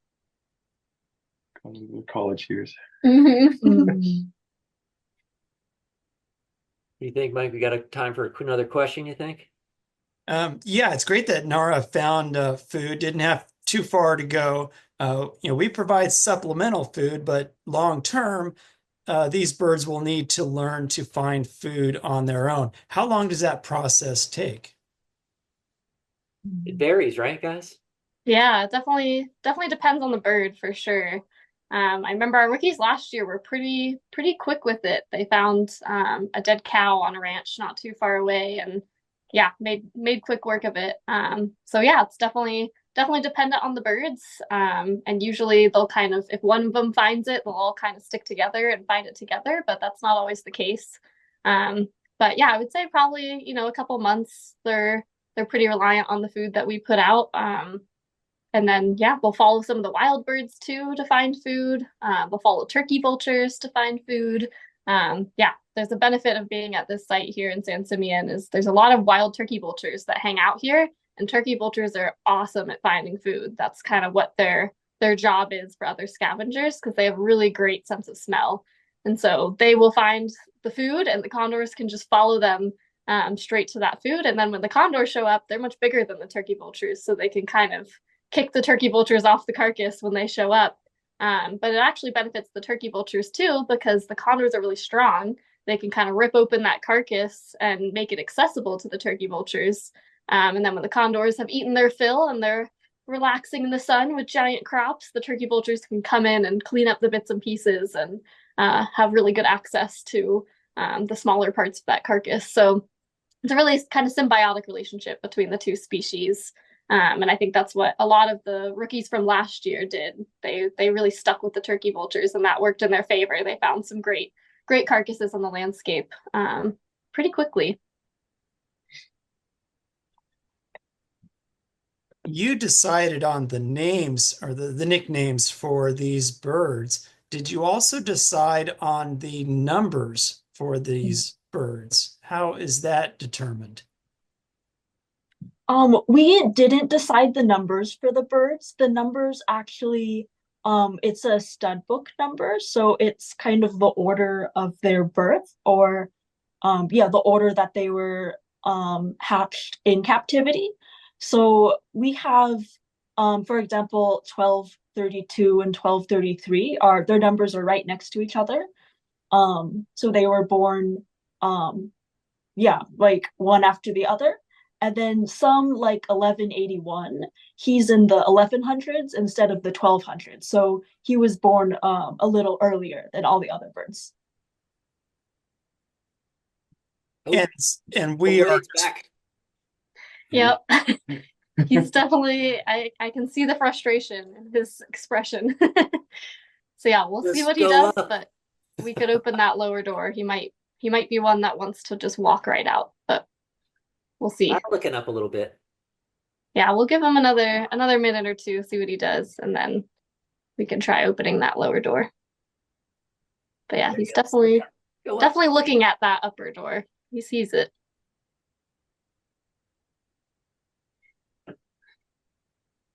Oh, there he goes. Yeah.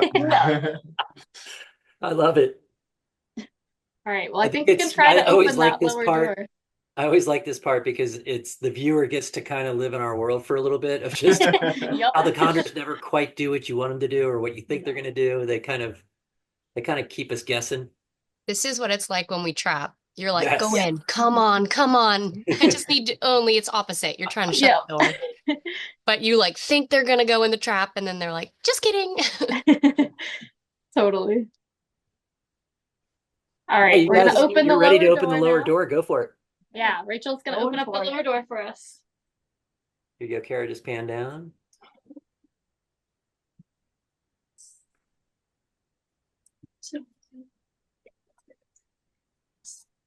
All right, lower doors open.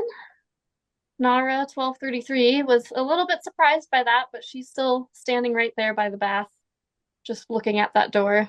She's like, huh, that was weird. I know, they haven't seen those move too often. No, yeah. Overweight's back with the other birds. He's decided to start setting instead. Yes, he is. Looks like there's plenty of food left for them, which is good. I thought those other birds would have dusted those carcasses. Oh, yeah.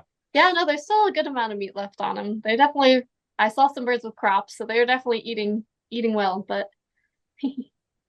yeah, you can just see 1233's head in that shot there that Kara has it pointed at the carcass. There you go. Right back to business as usual. That's what we want. That will coax in the other birds for sure. All right. All right, well, both doors are open, so I think if another bird hops to the ground, they'll have a nice clear shot right from the main pen straight outside along the ground. So yeah, we'll see if anyone takes advantage of that. I have my mouse hovering on the lower door preset, so I'm ready. Give me the go, and I'll take it. We'll let you know if anyone hops down to the ground, but they're all still perched right now. Okay. Yeah, I just saw a shadow fly over 1233. Yeah, there's a couple turkey vultures circling overhead right now. I don't see any other wild condors. Their 33 looks a little spooked. Yeah, she's definitely, I think realizing that she's outside on her own now. Reality is setting in. Yep. She That's takes great. comfort in food. I really As do love how most of- cautious she's being. This is really good. Yeah, totally.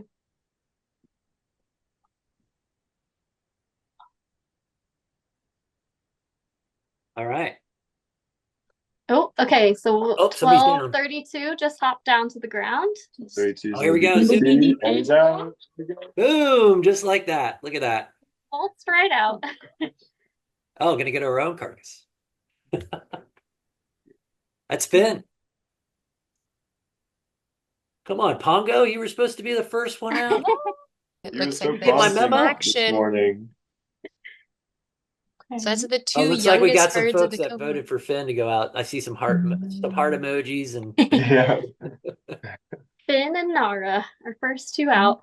that was interesting. Finn didn't even hesitate, just went right through the door. Nope, just walked right out. Yep. The other birds are definitely looking around now, the birds that are still in the pen. If I remember correctly, I think Finn and Nara are double clutch birds. So they Yes. were raised together Yeah. at With LA a Zoo. pair, yeah, with a captive pair. So they're kind of like twins. Yeah, that was a technique that LA Zoo pioneered to raise multiple chicks with one pair. And they have bumped that up to now triple clutching, triple broods. Yeah. This year they did another one this year. Big shout out to that crew down there, Mike Clark, Chandra, Debbie. They're doing amazing work down there. We get to reap the rewards of their great work. So again, big shout out to LA Zoo. And they also take care of a lot of our really sick birds at times. So huge contributors to the program. I don't know, 1226 is looking pretty curious. Oh, somebody's moving. He's hopping around, but no one's making a move quite yet, but they're definitely very, very curious. You can see their eyes are really wide. They're just looking around. And they're very hungry. When was the last time they were fed in the pen? Oh, when was that? That was, I think last week.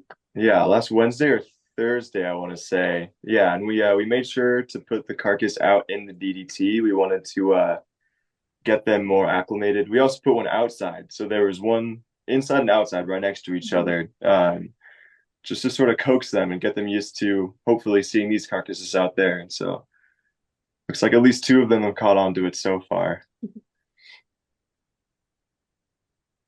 Early bird gets the carcass. Yes. Oh, gonna go join.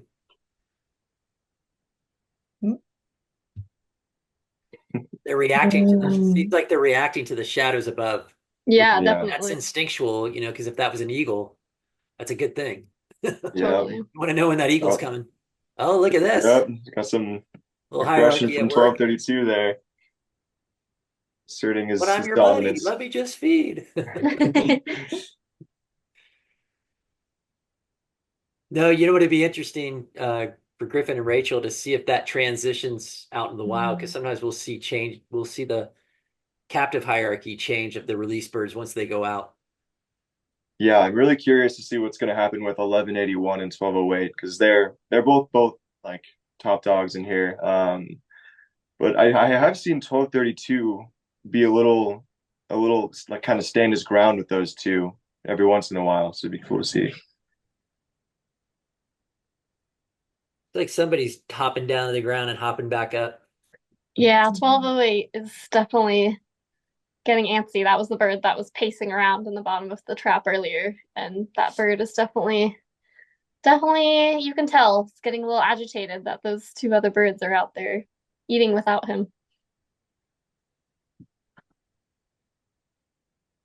Oh yeah, so that's hierarchy kicking in right there. Mm-hmm. Oh, somebody's up on the scale.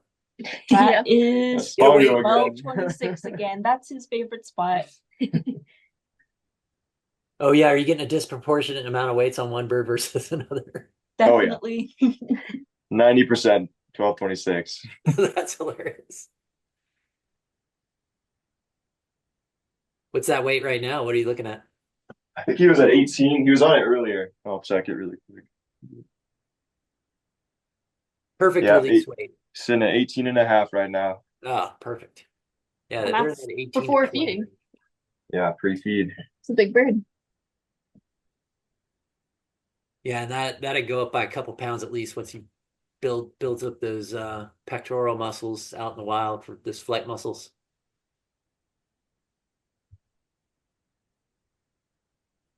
Oh, looks like somebody moved over to the other carcass again to 1232. They swap. Yep. Yeah, yeah. 1232 kicked 1233 off. So she's over there. Yeah, that's a nice part about. Oh, there she's periscoping into that one. Lost her head there for a bit. Oh, there she goes. Yeah, they're eating pretty good. Those carcasses are nice and opened up, so they got access to. It's very, very easy for them to pick out food right now. I assume they kind of have to. We've never Oh, thought about right. it. I wonder if We they have got to- Oh, somebody's down. 1226 Yep. is down. Get over to the Pongo. door. To There the we door. go. He's out. Pongo. Yes. Yeah. Just Nice, in Kara, time. you I was just got it. answering questions. I need to take my camera roll seriously. No No, more you got it. questions. You got it. No more questions to answer. Wow, 1226 went right in. Yeah. Yeah, they really like that lower door. Pongo, yes. Not quite first, but still proud of him. Yeah, what's the order? So it's 1233 was first. Yep. 1232, then 1226. Maybe they'll go in reverse number order. Yeah, I'm wondering. Gotta place bets on who's gonna be last now. Yeah. Now I'm thinking 1181 might be last. That would be funny if they go Yeah. in reverse order. Yeah. Oh, somebody just got flushed. Oh, missed it. Yeah, it looks like 1226 was getting at 1233 there. Yeah. Oh, Nara's gonna go up. Looks like she might be a perch on top of the pin. Oh, okay. Yeah, 1139 is taking that up there right now. So yeah, I think whenever we do release, we definitely the birds that are on the lower end of the totem pole, we tend to watch them closer because they might have the harder time transitioning. So yeah, she'll be on our watch list, Nara, I think. But usually they get pretty creative. She's already showing signs that she's pretty creative about navigating the more aggressive birds. Yeah, she's very alert. Whew. Boy, Pongo's going for it on that carcass. He's wasting no time. Yeah, it's good. 1233, got kicked off of her carcass, but you can tell she's still hanging around. She's definitely not giving up on her meal, which is a good sign. Yeah, I think she's really learned patience these last couple months.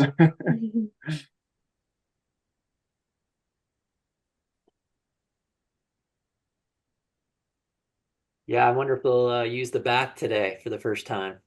Oh, Yeah. We'll see. 1181 had some dirty feathers. He looked like he could use a bath.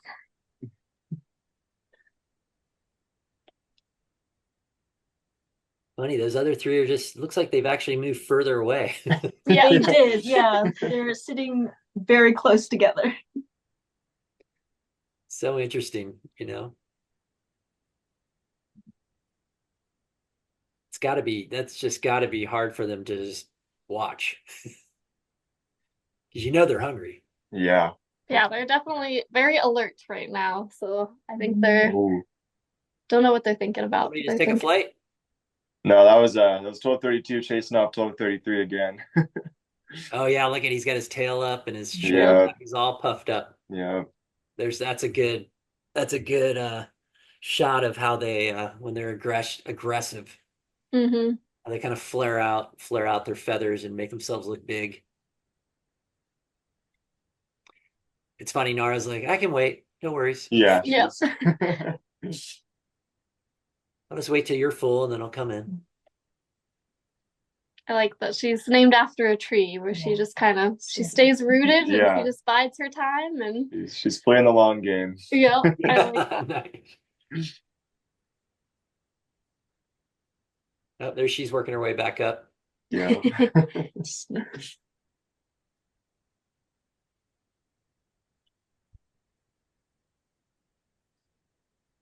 Any other questions rolling in, Mike? Well, yeah, quite a few. But it's like, where do I start? We're Anywhere, we're man. we're seeing the sights of a release, but we're not necessarily getting all of the senses covered. There's a question about how condors smell. So, what's the smell like for a condor? It's definitely better than us, and maybe not as good as a turkey vulture, but pretty close. Pretty darn good sets of smell. I mean, like most wild animals. I'm thinking about How they smell. whether they smell, whether they're stinky. Their actual physical smell. Yeah, their body odor is what I you're guess saying. the question is how's the crew coping being so close to a bunch of carcasses sitting right beside them? they really, I don't know. I think I'm a bit weird. Maybe I've been around the birds too long, but I really love the way condors smell. They don't smell like a carcass. I mean, of course, if you caught one right after it ate a big meal, it would smell like a carcass. But normally when we're trapping and handling them, they really smell good. They smell like a musty kind of, yeah, wild animal smell, like kind of, similar to your dog, maybe after it's been romping around in nature for a bit. So yeah, kind of a woodsy, slightly musty smell, slightly like old book kind of smell. Nice. But I don't know. To me, it's a good smell. It smells like a wild animal to me, and it's a cool. I don't know. Whenever I smell that smell, I know that I'm near a condor, which is always a really cool thing. So maybe I just have a positive association with that smell. Yeah, but the carcass smell is definitely not great. That's not quite the answer that Amanda and I expected. It sounds like you're ready to market a new fragrance. Condor obsession. Condor must. Yeah. Condor candle. Yeah. Or a candle. Not just for carcasses. God, that would be great. Okay. Where's Jane? We gotta add this to our gift shop. She just wanted our Christmas, as part of our Christmas.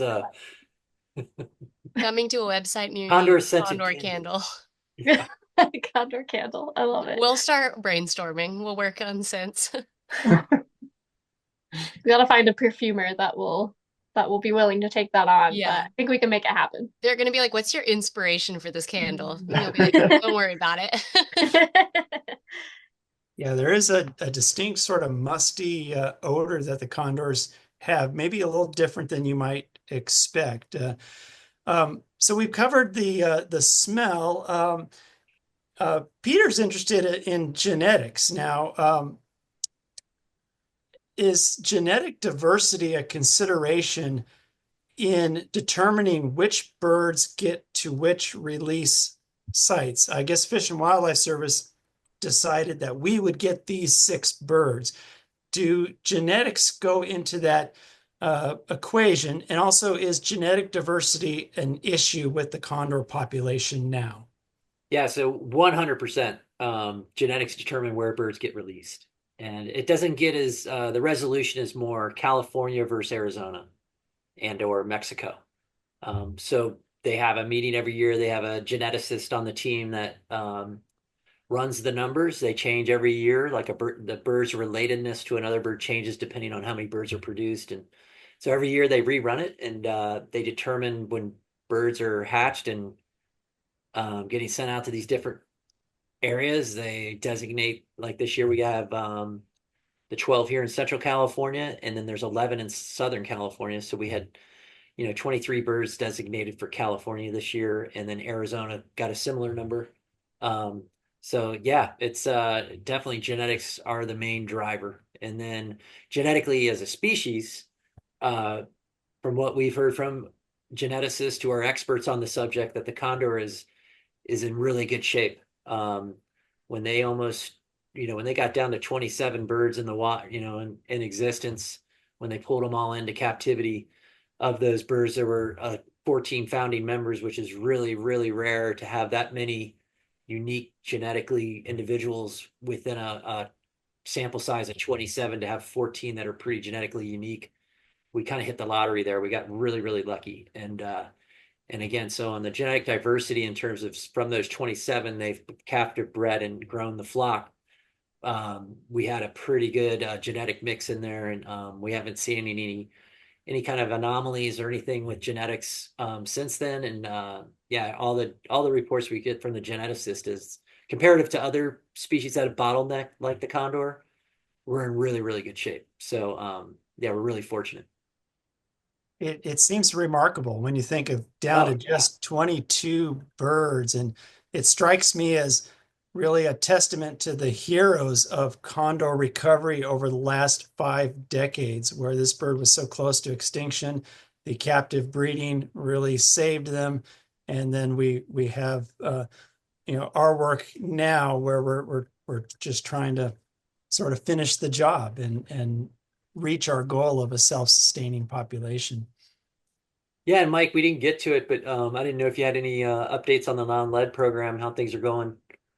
Yeah, I appreciate that. Norma in Seaside next door to us was interested in the latest info on lead eradication. And certainly there is a requirement to use non-lead ammunition for shooting any wildlife here in the state of California. And that bodes well for the condor, but we still see episodic surges in lead poisoning. So Ventana Wildlife Society gives away free non-lead ammunition to hunters and ranchers to help them access ammunition that's really quite difficult to find in local stores. And also the new regulations have made it more difficult to purchase ammunition. And so we're trying to help bridge that gap through free distribution, and also using the condors themselves to help us prioritize which ranchers get the non-lead ammunition. The condors are wearing GPS tags, and we can track their movements, look for areas where they might be feeding, and we can target, so to speak, those landowners for non-lead outreach. And I think this program is really catching its groove and getting traction in reducing those number of places where condors might be at risk. Now, Joe, you said that no birds have died this year, last year, 11. It doesn't mean that I'm doing my job this year, but I wasn't last year. It is kind of hit or miss. Lead poisoning is still a risk. You've had to treat birds this year, and so we're always trying to improve our non-lead outreach and reach those areas. And certainly we're looking to see more consistency in low exposure.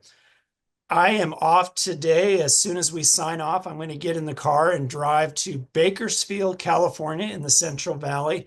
And I'll be meeting with 4 hunters to talk about non-lead ammunition and to give them some ammunition. And so I look forward to that today and early tomorrow. And that's just part of what we do, to work with hunters and ranchers, helping them lead the way to condor recovery. Well, yeah, you spend a lot of time on the road. I don't think people realize how far you have to go to get bullets in the hands of some of these hunters. So, I mean, big testament to what you're doing, Mike. Yeah, and Joe, you're always welcome to come along. If you'd like to do a road trip with me this afternoon, feel free to jump in. Get up Bakersfield. We can, stop for a nice dinner somewhere. Let's do it. Oh, 12:30. It looks like Dar's coming back into the mix. See if Pongo will allow her to feed. Oh, what a nice guy. Yeah, looks like she was able to jump back in a little bit, but Pongo's letting her know who's boss. He's definitely a little reluctant to share his food. But that's good that she's still trying to get in there. She'll get her fill for sure. Look at that. Yep, persistence. Yep. Persistence pays off. She's definitely sneaking a few bites. Yeah, she's minding her position in the hierarchy, but she's also confident. you know, she's sticking with it, and that's huge. She's not getting rattled, you know. It'd be interesting though when they tangle with the older birds, it'd be interesting to watch that. So, you know, even after this event's over, these cams will be going, this cam will be going. So tune in, definitely tune in to watch the cam, and you'll be able to watch over the next few days how these birds are integrating into the flock. And again, oh, look at this. We got a little scrap going on. Hustle. Wow. It's a good scuffle right there. This is a good scuffle. That was Pongo 12:26 and 12:32. Pongo was on the ropes there for a little bit. Yeah.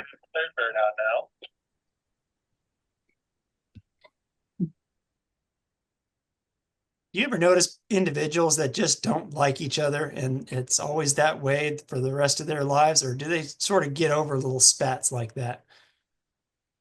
Yeah, that's a good question. I think they tend to get over it, especially because when they start mingling with those older birds, even if they don't, with bird they weren't really buddies with, they tend to become buddies on some level, just out of survival, you know.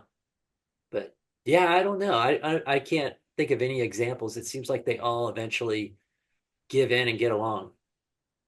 I mean, it's the Condor way, really. You have to get along with everybody if you're going to make it, and at some level, even if, you know, some more or less than others. But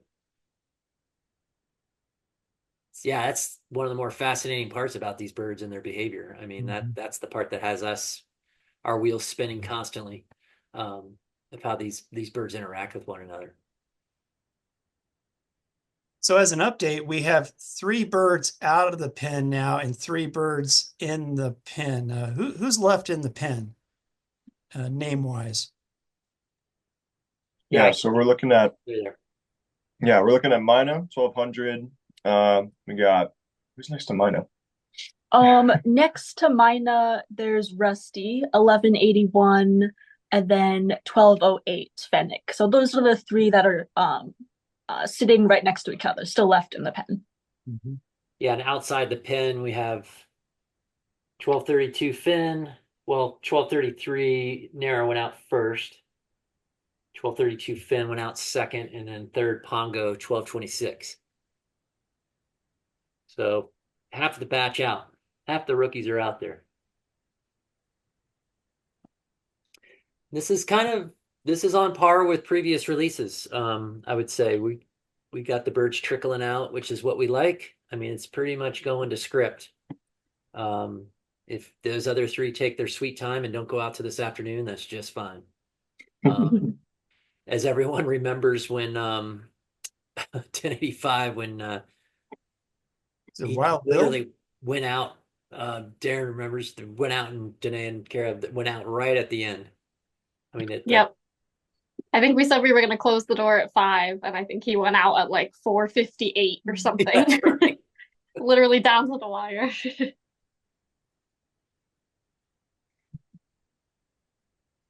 Yeah, it's interesting that the 3 kind of more dominant birds are the 3 hanging back. So yeah, we'll see. I think they'll go out, but I think they're a little too spooked right now. They're kind of letting the less dominant birds be the guinea pigs. Any wild birds around right now that you see, or did they all split? Yeah, 1139 is still up on the corner of the pen, kind of above those birds on the carcass that's attached to the pen. There were a bunch of birds here earlier, but I think they kind of took off when the door opened. It spooked them a little bit, so I'm sure they're still in the area. I can check in with Darren in a little bit too. He moved out to a nice observation point that's a little bit farther away from the pen, but he'll be able to see birds if any of these birds take off and start flying. He'll be able to see where they go, hopefully, and follow them. And so he might be seeing some wild birds kind of down where he is, but we don't see any right here from the pen. But we have a pretty limited field of view just because we're inside kind of a big wooden box and we just have this one little window to look out of. So yeah, we'll keep you posted if anyone else shows up, but I think I would imagine they're all still in the area just because there's still food here. Is it the corner that we can see on the cam where 1139 is? Yeah. If you just pan the pans cam up, can we see them? Yeah. Just so folks get an idea where the bird is. There he is. Oh There yeah. it is. Right at the top. That's interesting. I thought for sure that he's got a pretty good crop, but I was gonna surprised. say, yeah, you can see he has a big crop, and 1123, who was also up there with him earlier, had a pretty big crop. So they've got their fill this morning. They're just kind of, I think, digesting for a bit, but they'll probably go back for seconds. Oh yeah, look at that, looking right down. Boy, that really just back to what we were talking about to explore and ranch Wi-Fi, that the resolution on the new camera and the stronger internet. Look at that. Yeah, that's awesome. Yeah, we definitely didn't get that much detail before, and we always talk about it, but it's a great way that we can evaluate and really get a good look at some of these wild birds that come in. We don't get that many looks at them in general. But a situation like this, where if we thought there was something going on with 1139, we'd be able to zoom in and just almost give them almost a virtual health inspection. You know what I mean? Totally. We can zoom in on the toes and go all the way up to there. Yeah, you could zoom in on the urate, see what color the urates are. You know, when they do the urohydrosis on their feet, we've noticed when they get lead poison, those can get bright green. So we always keep an eye on that. But also just for crops, just to know this bird's eating well. It's got a nice big crop. Or like in the past, God, we've had a few times we've had eye injuries. Everyone remembers with Bucky 1087 when he has eye injury, this would have come in really handy. So now if we have that happen again, we'll be able to really to see the extent of the injury, at least peripherally from the camera. And just so folks know, it looks like 1087 is fully recovered from that eye injury he suffered, which was a pretty severe one. And we were worried he might lose sight in that eye. But he had a good treatment down at LA Zoo and time to recover. And it looks like based on his behavior and when he's interacting with other condors that he can fully see his surroundings. So yeah, and when he was up at Oakland too, the vet there at Oakland said if she hadn't known that he had an eye injury, she would have never known. Like it pretty much healed completely over, which is awesome news. Yeah, that was great to hear that. Yeah, and I mean, their ability to heal is unbelievable. I mean, I think that goes across the wildlife kingdom, but condors are up there in their ability to heal. I remember in the Dolan fire when we had birds that survived but were injured, that fully recovered. They had severe burns on their crop and their necks and their feet, actually like skin sloughing off on their feet. Those birds, we handled them 6 months later and you couldn't even tell they were burned. It was unbelievable, just how they can regenerate and heal themselves. So yeah, they have an incredible ability to heal. And you know, when we talk about the lead poisonings they deal with out in the wild, I think that's something that helps us and helps them is their ability to cope with lead poisoning is like no other species. When you talk to veterinarians, they can't believe how much the levels of lead the condors battle and survive. It's just it's pretty incredible. So we're lucky in that they are so tough and so resilient as a species. Yeah, nature built them well. But that's such a great shot. Yeah, a little update from Darren. I was just chatting with him over radio, and he said that 3 of the other 2023 rookies are still around. So 1123, 1124, and 1127 are still hanging out nearby. And then 936, Madeline, who's kind of the dominant female around here, is still sticking around. And then he also said he saw an immature bald eagle kind of flying around too. So lots of good bird action today for sure. If you want to pan down, Kara, 1226 is looking like he might want to fly pretty soon. He's perched up on the rock down there on the ground and is really just stretching his neck out, which I feel like sometimes they do right before they fly. So we'll check him out there, but you can see him on his dominant perch.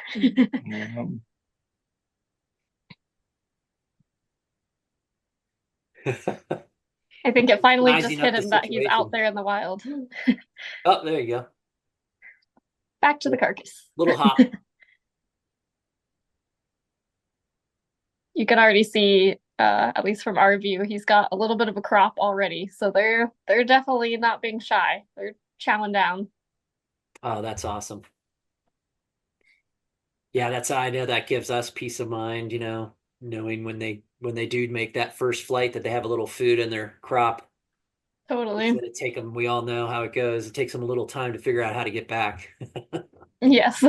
Some longer than others. And that first flight's always you just never know where they're gonna end up. But wherever they end up, they slowly have to kind of work their way back because they tend to drop in elevation, and they'll have to learn how to use those big wings and gain that elevation back and get back to the site to their buddies. But yeah, that happens every year, and we don't know who's going to make the biggest one.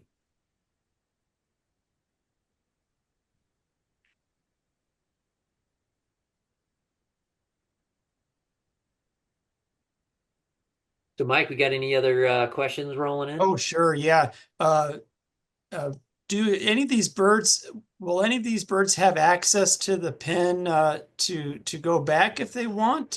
Can they sleep there tonight? How long will that pen be available for these birds in case they want to go back?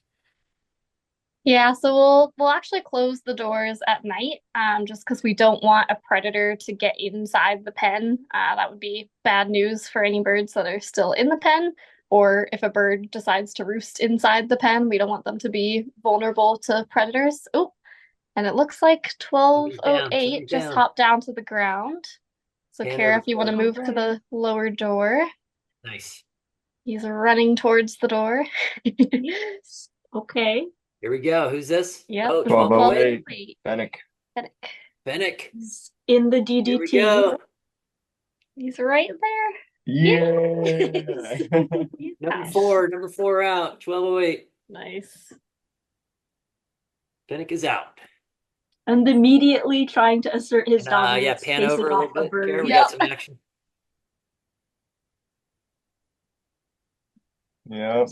Yeah, he's definitely being very dominant. You can see his posturing. He's all puffed up. Went right for Pongo, who was the dominant one outside there for the time being, but that's no longer the case. That was a classic I'm the boss here. That was good pecking order and at work right there. So where did Pongo just go over by the pool? Yeah, I think he's still on the slope. It didn't look like he, but Darren's keeping a close eye on that side of the slope. We kind of have a limited view from where we are. Oh yeah, I see his little head. He's working his way back up there he towards the is. carcasses. Don't worry. Pop back into the cam view. Yep. Nice work, Kara. Keep it up with these birds. It's hard. Yeah, that's awesome. Oh wow, look at we got those two feeding up top. See if Pongo kicks them off. He's Yeah, like, "No, I can't get 1208 into is that one." definitely he's definitely a big bird. He's making himself look even bigger. You can see all Oh, the I feathers know. on the back of his neck and on his back. We call those scapulars are all raised to make him look bigger. He's got his wings kind of held out a little bit to look bigger. He's definitely establishing his dominance for sure.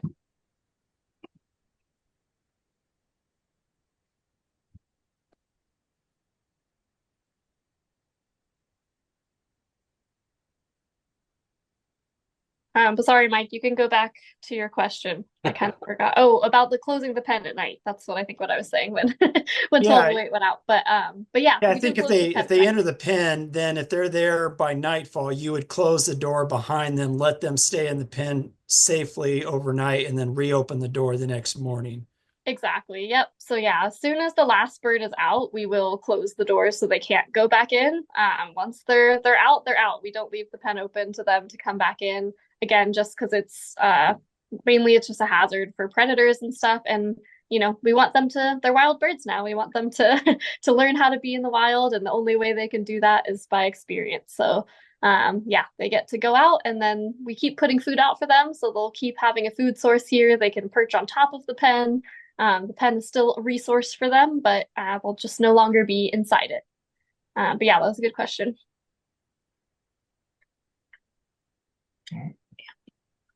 it strikes some of the viewers as the populations are getting big enough to where the numbers don't fit on the tags anymore.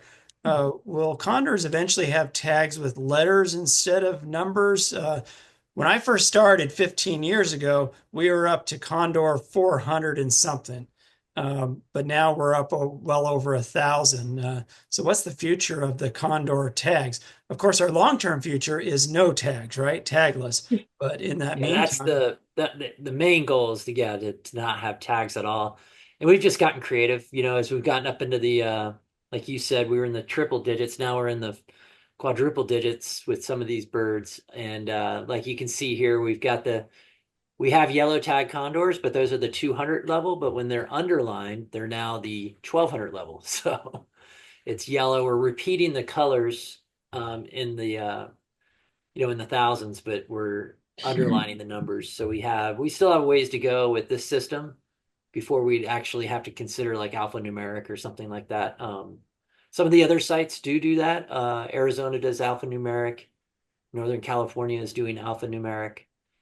We do this method because it's more intuitive. If we have people out in the field, just general public spotting the birds, they get right to the birds. Now it matches the stud book, which is nice. And it gets right to the root. And you can go to Condor Spotter, which Tim Huntington developed.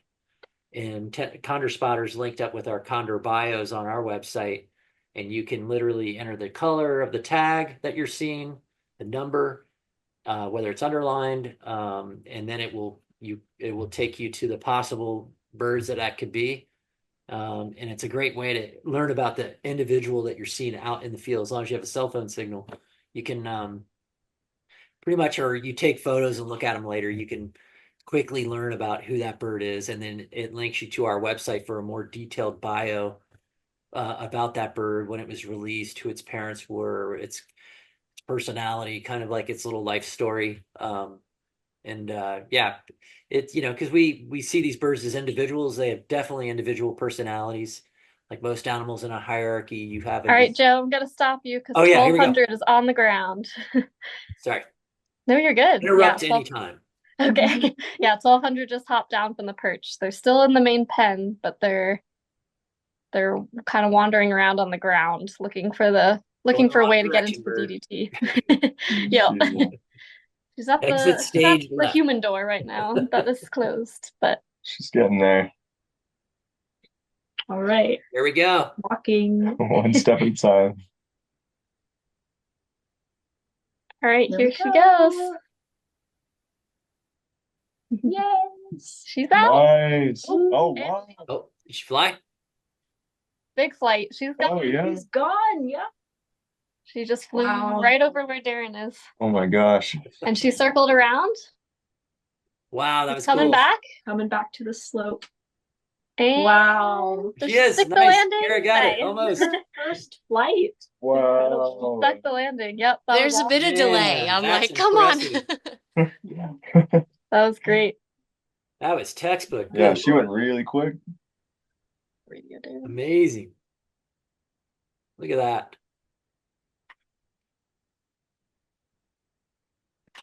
There's always one left. So yeah, they went reverse numerical. Yeah, they went reverse. Yeah. Oh my God, that's hilarious. Perfect. Well, now we got some action. Now there's lots going on. Yeah. 1208's got a lot of carcasses and birds to keep in. So is 1139 just still up there watching? Yep. Yep. Hasn't moved this whole time. Looking down going, yeah, I remember that day. Yeah. Look, that's great. He's like, there's a lot of activity down there. I think I'll wait till they figure it out. Yeah. Welcome to the big leagues. Yeah. Yeah, you can see all four of them on that upper carcass there. Almost got the whole band back together here. Almost. Just one more bird. 1181 is just sitting in the corner. He's very staunch. Yeah. I Distance. I thought 1181 would be the first. Well, actually, 1085 was the oldest one in that batch when he went out west. Yeah. Interesting. And then last year, I forget the order. Well, we had 2 releases. All 5 on that carcass. Yeah, all 5. Oh, here we go. We got a little feeding frenzy going on. Yeah. They're going to town. 12:33 went over to the other carcass. She's like, I think I'll deal with this because you guys are all on that one.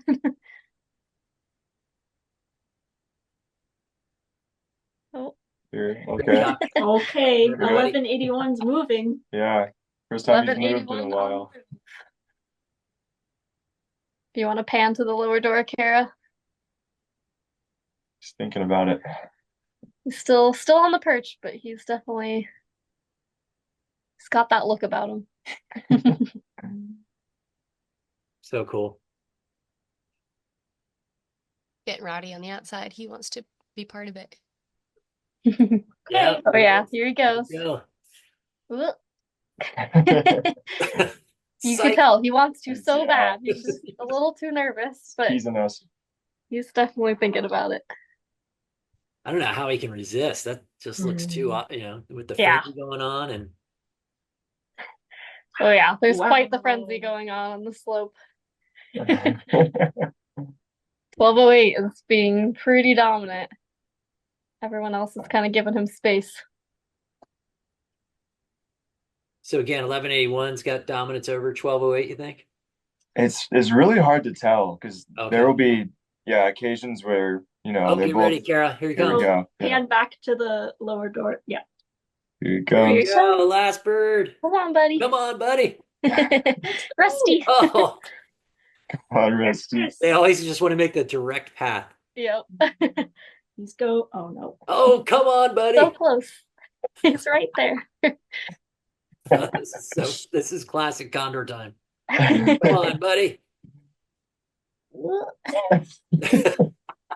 He's like, but they're over there. I don't get it. Yeah.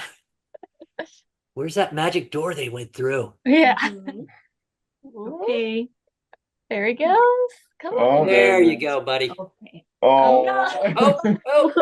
Oh. Come One- on, Just dude. walking in the DDT instead of leaving. One step closer. He's like, but So the close. carcass is over here. Come on, buddy. He's like, how did they do it? Yeah. His brain is working This is so the hard. mouse. This is the mouse maze experiment. Yeah. He's doing little mesh flights right now, trying to scare 1208 off. Yeah, looks like. he's like, when I get out there, if I can figure it out. You don't even know. Yeah. Oh, He's thinking about it. there you go, buddy. Come on.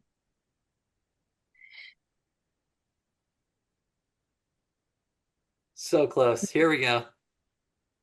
Yep. There There he it Yes. is. is. He's Yeah. out. Yay. Yeah. Woo. I don't know. I think that might be our 2024 fastest release. release yet. Awesome. Mission accomplished. Phew. An Now the hour fun and 10 begins. minutes. Now the real fun begins. Ooh, Yeah. Look at him. Oh, wow. Look at this. Yeah, he's a dominant bird. Getting right in there. Oh, awesome. That's awesome. Well, congrats, everybody. Job well done. 11:39's coming. All that hard work paid off. Oh, here comes Yeah, here we see 11:39. There's a 11:39's coming up. Power Let's see what struggle. happens. Woo. Here Yeah. comes 11. Wow, we got some battles going on. Oh. There Look- goes oh, here we 11:39. go. Oh. Wow. 11:39 and 11:81 going at it. Yep. Pretty big scuffle there. 11:39 was waiting for everyone to get out before he got involved.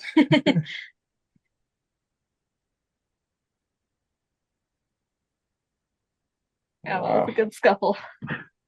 Both birds are still around. 1181's at the carcass, so it looks like he won that little scuffle.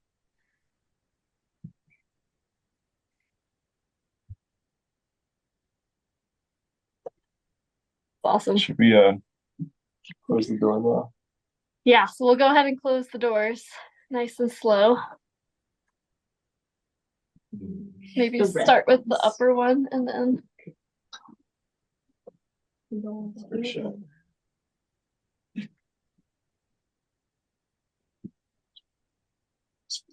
yeah, just go nice and slow.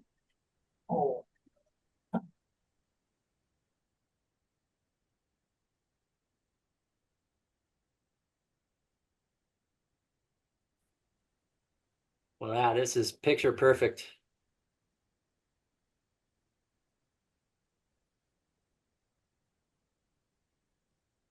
I don't think that's the last time for 11:39.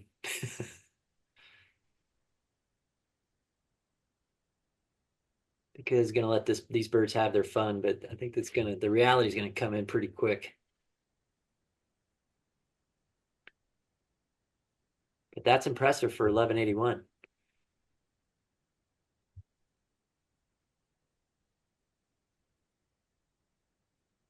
Are they reacting to the doors at all, or? Not yet. We're gonna close the lower door shortly. I'm just muting myself because the cables are kind of loud, but yeah, we're about to close the lower door. Roger that. Any other questions coming in, Mike? Well, I've thrown out the word self-sustainability and questions on that. Certainly, condors in the wild here are self-sufficient. They can find their own food, they can nest, and they can really take care of themselves on their own. These birds are going to get there. Self-sustainability, I'm referring to sort of that population viability, where we're looking at the number of birds fledging each year and the number of birds dying each year. And we want the number of new birds recruited into the population to be greater than the number of fatalities. And when that consistently is in a positive direction, then we're looking at self-sustainability. So it's not actually a number, it's more keeping an eye on the birth rate versus the death rate and making sure that sort of matches. And then having that pattern persist after we sort of withdraw management support for the population. Is that about right, Joe? Yep. It's a really basic way to look at it, but that's at the end of the day, that's it. Yeah, are you producing more birds than you're losing? Yeah. So the condors are doing the right thing. They're self-sufficient, but we need to do more work to get to that goal of self-sustainability on a population level. Yep. And then a question about the access to the birds by the staff. Do staff members minimize the time spent around the pen so condors don't get too human oriented? For example, do the birds know that the crew is there right now? Can the birds see the crew? No, yeah, all the crew are inside Darren is outside, but we go to great efforts to minimize any contact with the birds. Obviously, when the birds go out in the wild and start exploring around, they're going to see people, they're in the environment, whether it's hikers on a trail or, and they fly over a more constant, like in Big Sur, a very popular pullout with a lot of people off Highway 1. They'll definitely have run-ins with people outside of us as well once they're out in the wild. But around that immediate release site, that's our main goal, is to get these birds released without them ever seeing us and minimize that. And when they usually do see us, it's usually we're grabbing them. It's not a fun experience. We're grabbing them to put on transmitters or tags, these wing tags and transmitters that are so important to tracking them after they get released. So we try to minimize it. And then the interactions we do have, we try not to make them a positive experience, so that when they go out, they just in general. But in general, though, the birds come to us, they're really wild. Even though they're reared in captivity, they're isolated from people and they're raised by their parents as they would be in the wild. So outside of actually being out in the wild, it's a pretty incredible setup that they have at the zoos and keeping these birds, that wild behavior intact. So major efforts on all levels, from when they hatch from an egg all the way up to when we release them. We go through to make sure that doesn't happen. They don't obviously acclimate to being around humans.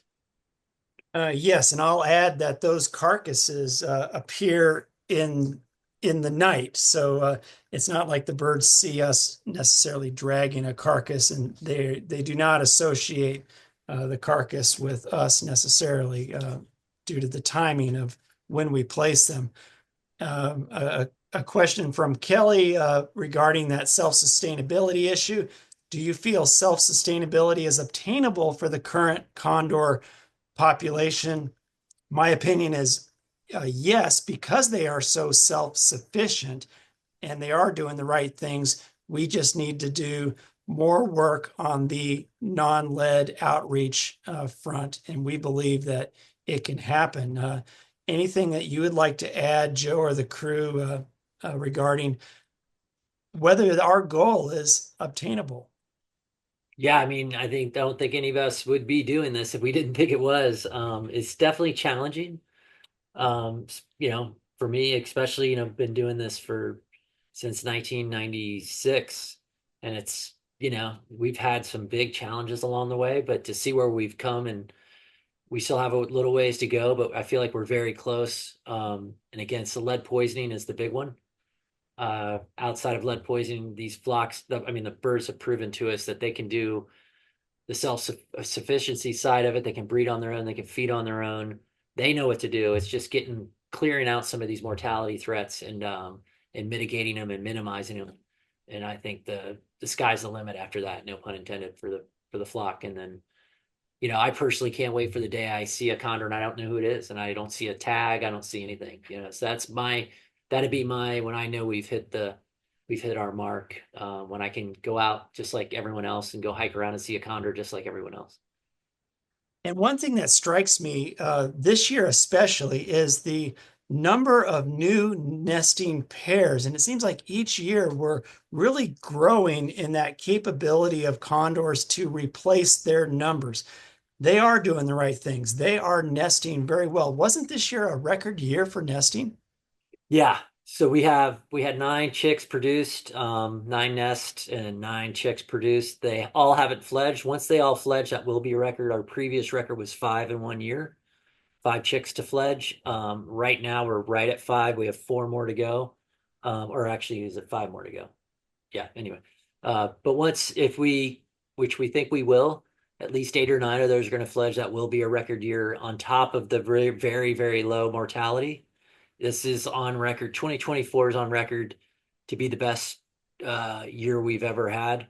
And when you juxtapose that with what happened in 2020, it's a welcome year. Put it that way.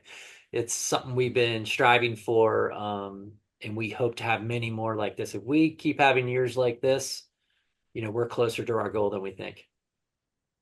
That's exciting to think about. And I know sometimes we still see those surges in lead poisoning, but we're also seeing over time a real improvement of attitude among hunters and ranchers, increased satisfaction with non-lead ammunition. So it is working. It's just a process. And I think even on the non-lead outreach front, we have a lot of reasons to be optimistic. Yeah, for sure. Yeah, Guys, I have an exciting little update. There's 10% off the store. If you use the code RELEASE, you'll get 10% off our store until Sunday. So if you watch this Condor chat and you're like, wow, I would love some Ventana sweatshirt or shirt or keychains or anything that's on our store, you can use the code RELEASE to get 10% off from now until Sunday. And Meredith wrote in the chat, in the little comments, but yeah, if you're inspired to go to our store and get some Condor merch, you can get a little discount. So we have a little discount code for you for watching the release. And also just bookmark our website, because I know there are always things coming up. We have a Condor chat coming up, pretty quick turnaround this time because of the holidays. Yeah, I'm trying to pull up the slides for those so everybody can gather that information. It's just I'm having a little bit of lag on that. Yeah, mark your calendars for December 19 for our next Condor chat. Yeah, so here we go. What Kara was mentioning, visit our online store for sure. We got some, and everyone can read the discount code, right? Can everybody see that? So put release at checkout and you can get 10% off until Sunday. I think Sunday's the 10th. So don't be tricked by the 11th, but yeah, There's cool, ornaments. The holidays are coming up. There's pins, stickers, hats, shirts, kind of anything you could hope for. And I know we have some new stuff coming out too, so keep your eyes open. Yeah, and obviously none of this could happen without the support of all of our program funders and our longstanding recovery partners.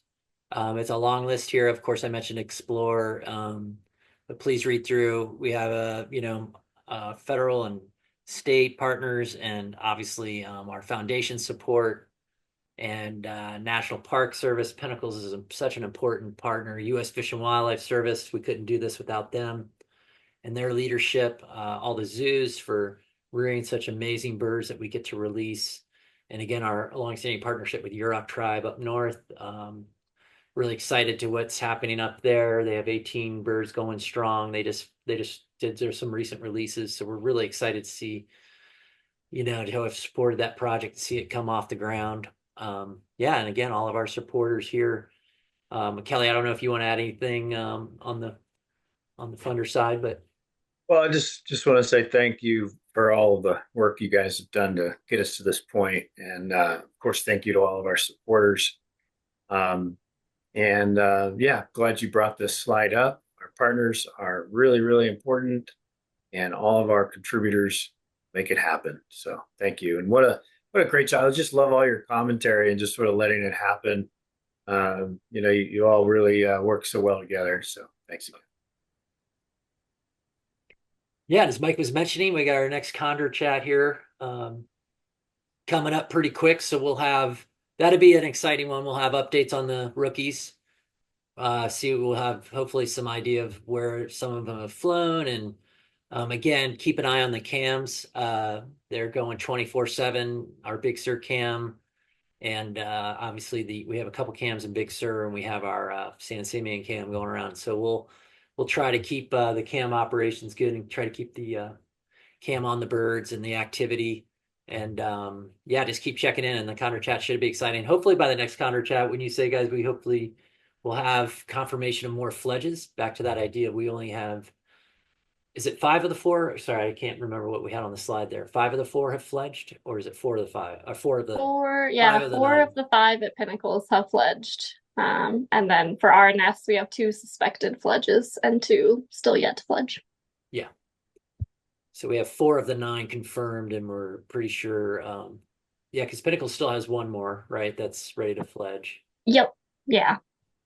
We have 5 more. Hopefully by the next chat, we'll have those other 5 out. We'll have 9 wild fledged, and it'd be exciting to post on our population update that bigger number.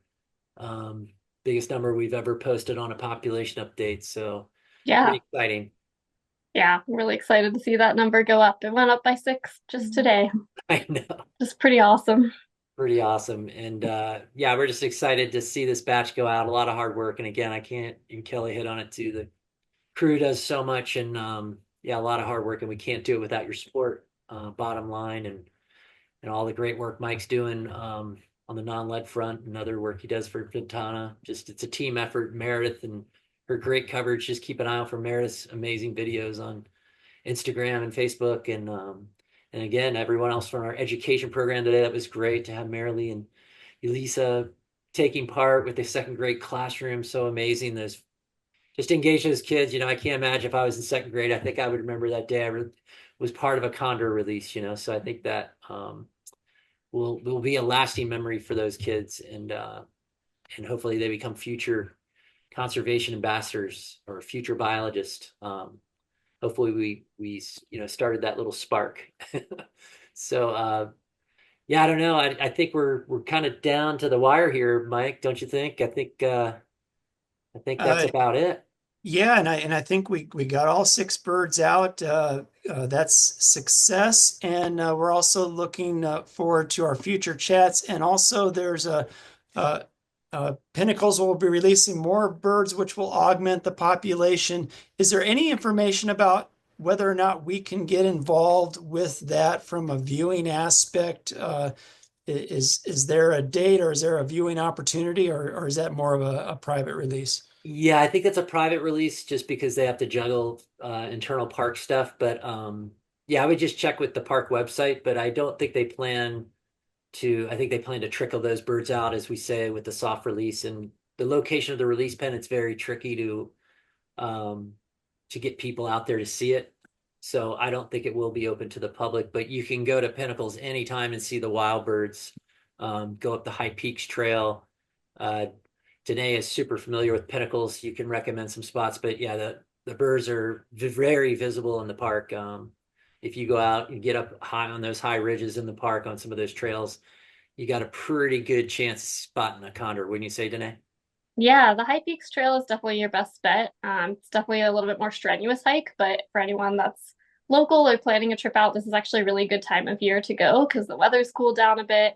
And if you're not up for a super strenuous hike, the old Pinnacles Trail, there's a smaller trail called the Balconies Cliff Trail that kind of runs along Old Pinnacles Trail, and that's a pretty much more mellow hike, a lot more flat hike. And there's actually a pretty decent chance of seeing condors from there too. You're not as high up in the high peaks, but there's a couple, yeah, a couple birds that like that area and stuff. So it can be a good spot to see condors too. But if you are going out there, I recommend just spending a lot of time out there and looking up at the sky, taking your time, not rushing it, because sometimes it's just all about timing. There have been times where I see no birds and then an hour later there's like 14 birds in the sky. So sometimes it's just being patient. Like we've been saying all day, condor time is is real. So yeah, definitely if you have the ability to get out to Pinnacles, I highly recommend it. It's a gorgeous, gorgeous place and Yeah, definitely you're right. And we're good coming in the time of year that's so perfect over there. Yeah, it's really nice in the wintertime. So yeah, and there's less people too in the wintertime. The summer is the busy like tourism season there. So you get less people and more birds in the winter. Can't lose with that. Yeah, summer it's best to hit the coast, the Big Sur coast. And Yeah. then yes, winter is really best at Pinnacles. The coast can get a little rough with storms and road closures. Totally. And certainly get out and watch birds wherever you are. Yes. We thank you so much, all 173 of you who joined us Wow. this morning for the release. Thank you, Lars, for joining us all the way from Norway. We appreciate Norway, that what? worldwide contribution to this event. And so we look forward to seeing you next time, just in a couple of weeks here for our Condor Chat. Great job, everyone. Thanks for joining. And yeah, we'll keep you posted. Yeah, like Mike said, join us next time and lots to celebrate. Thank you, everyone.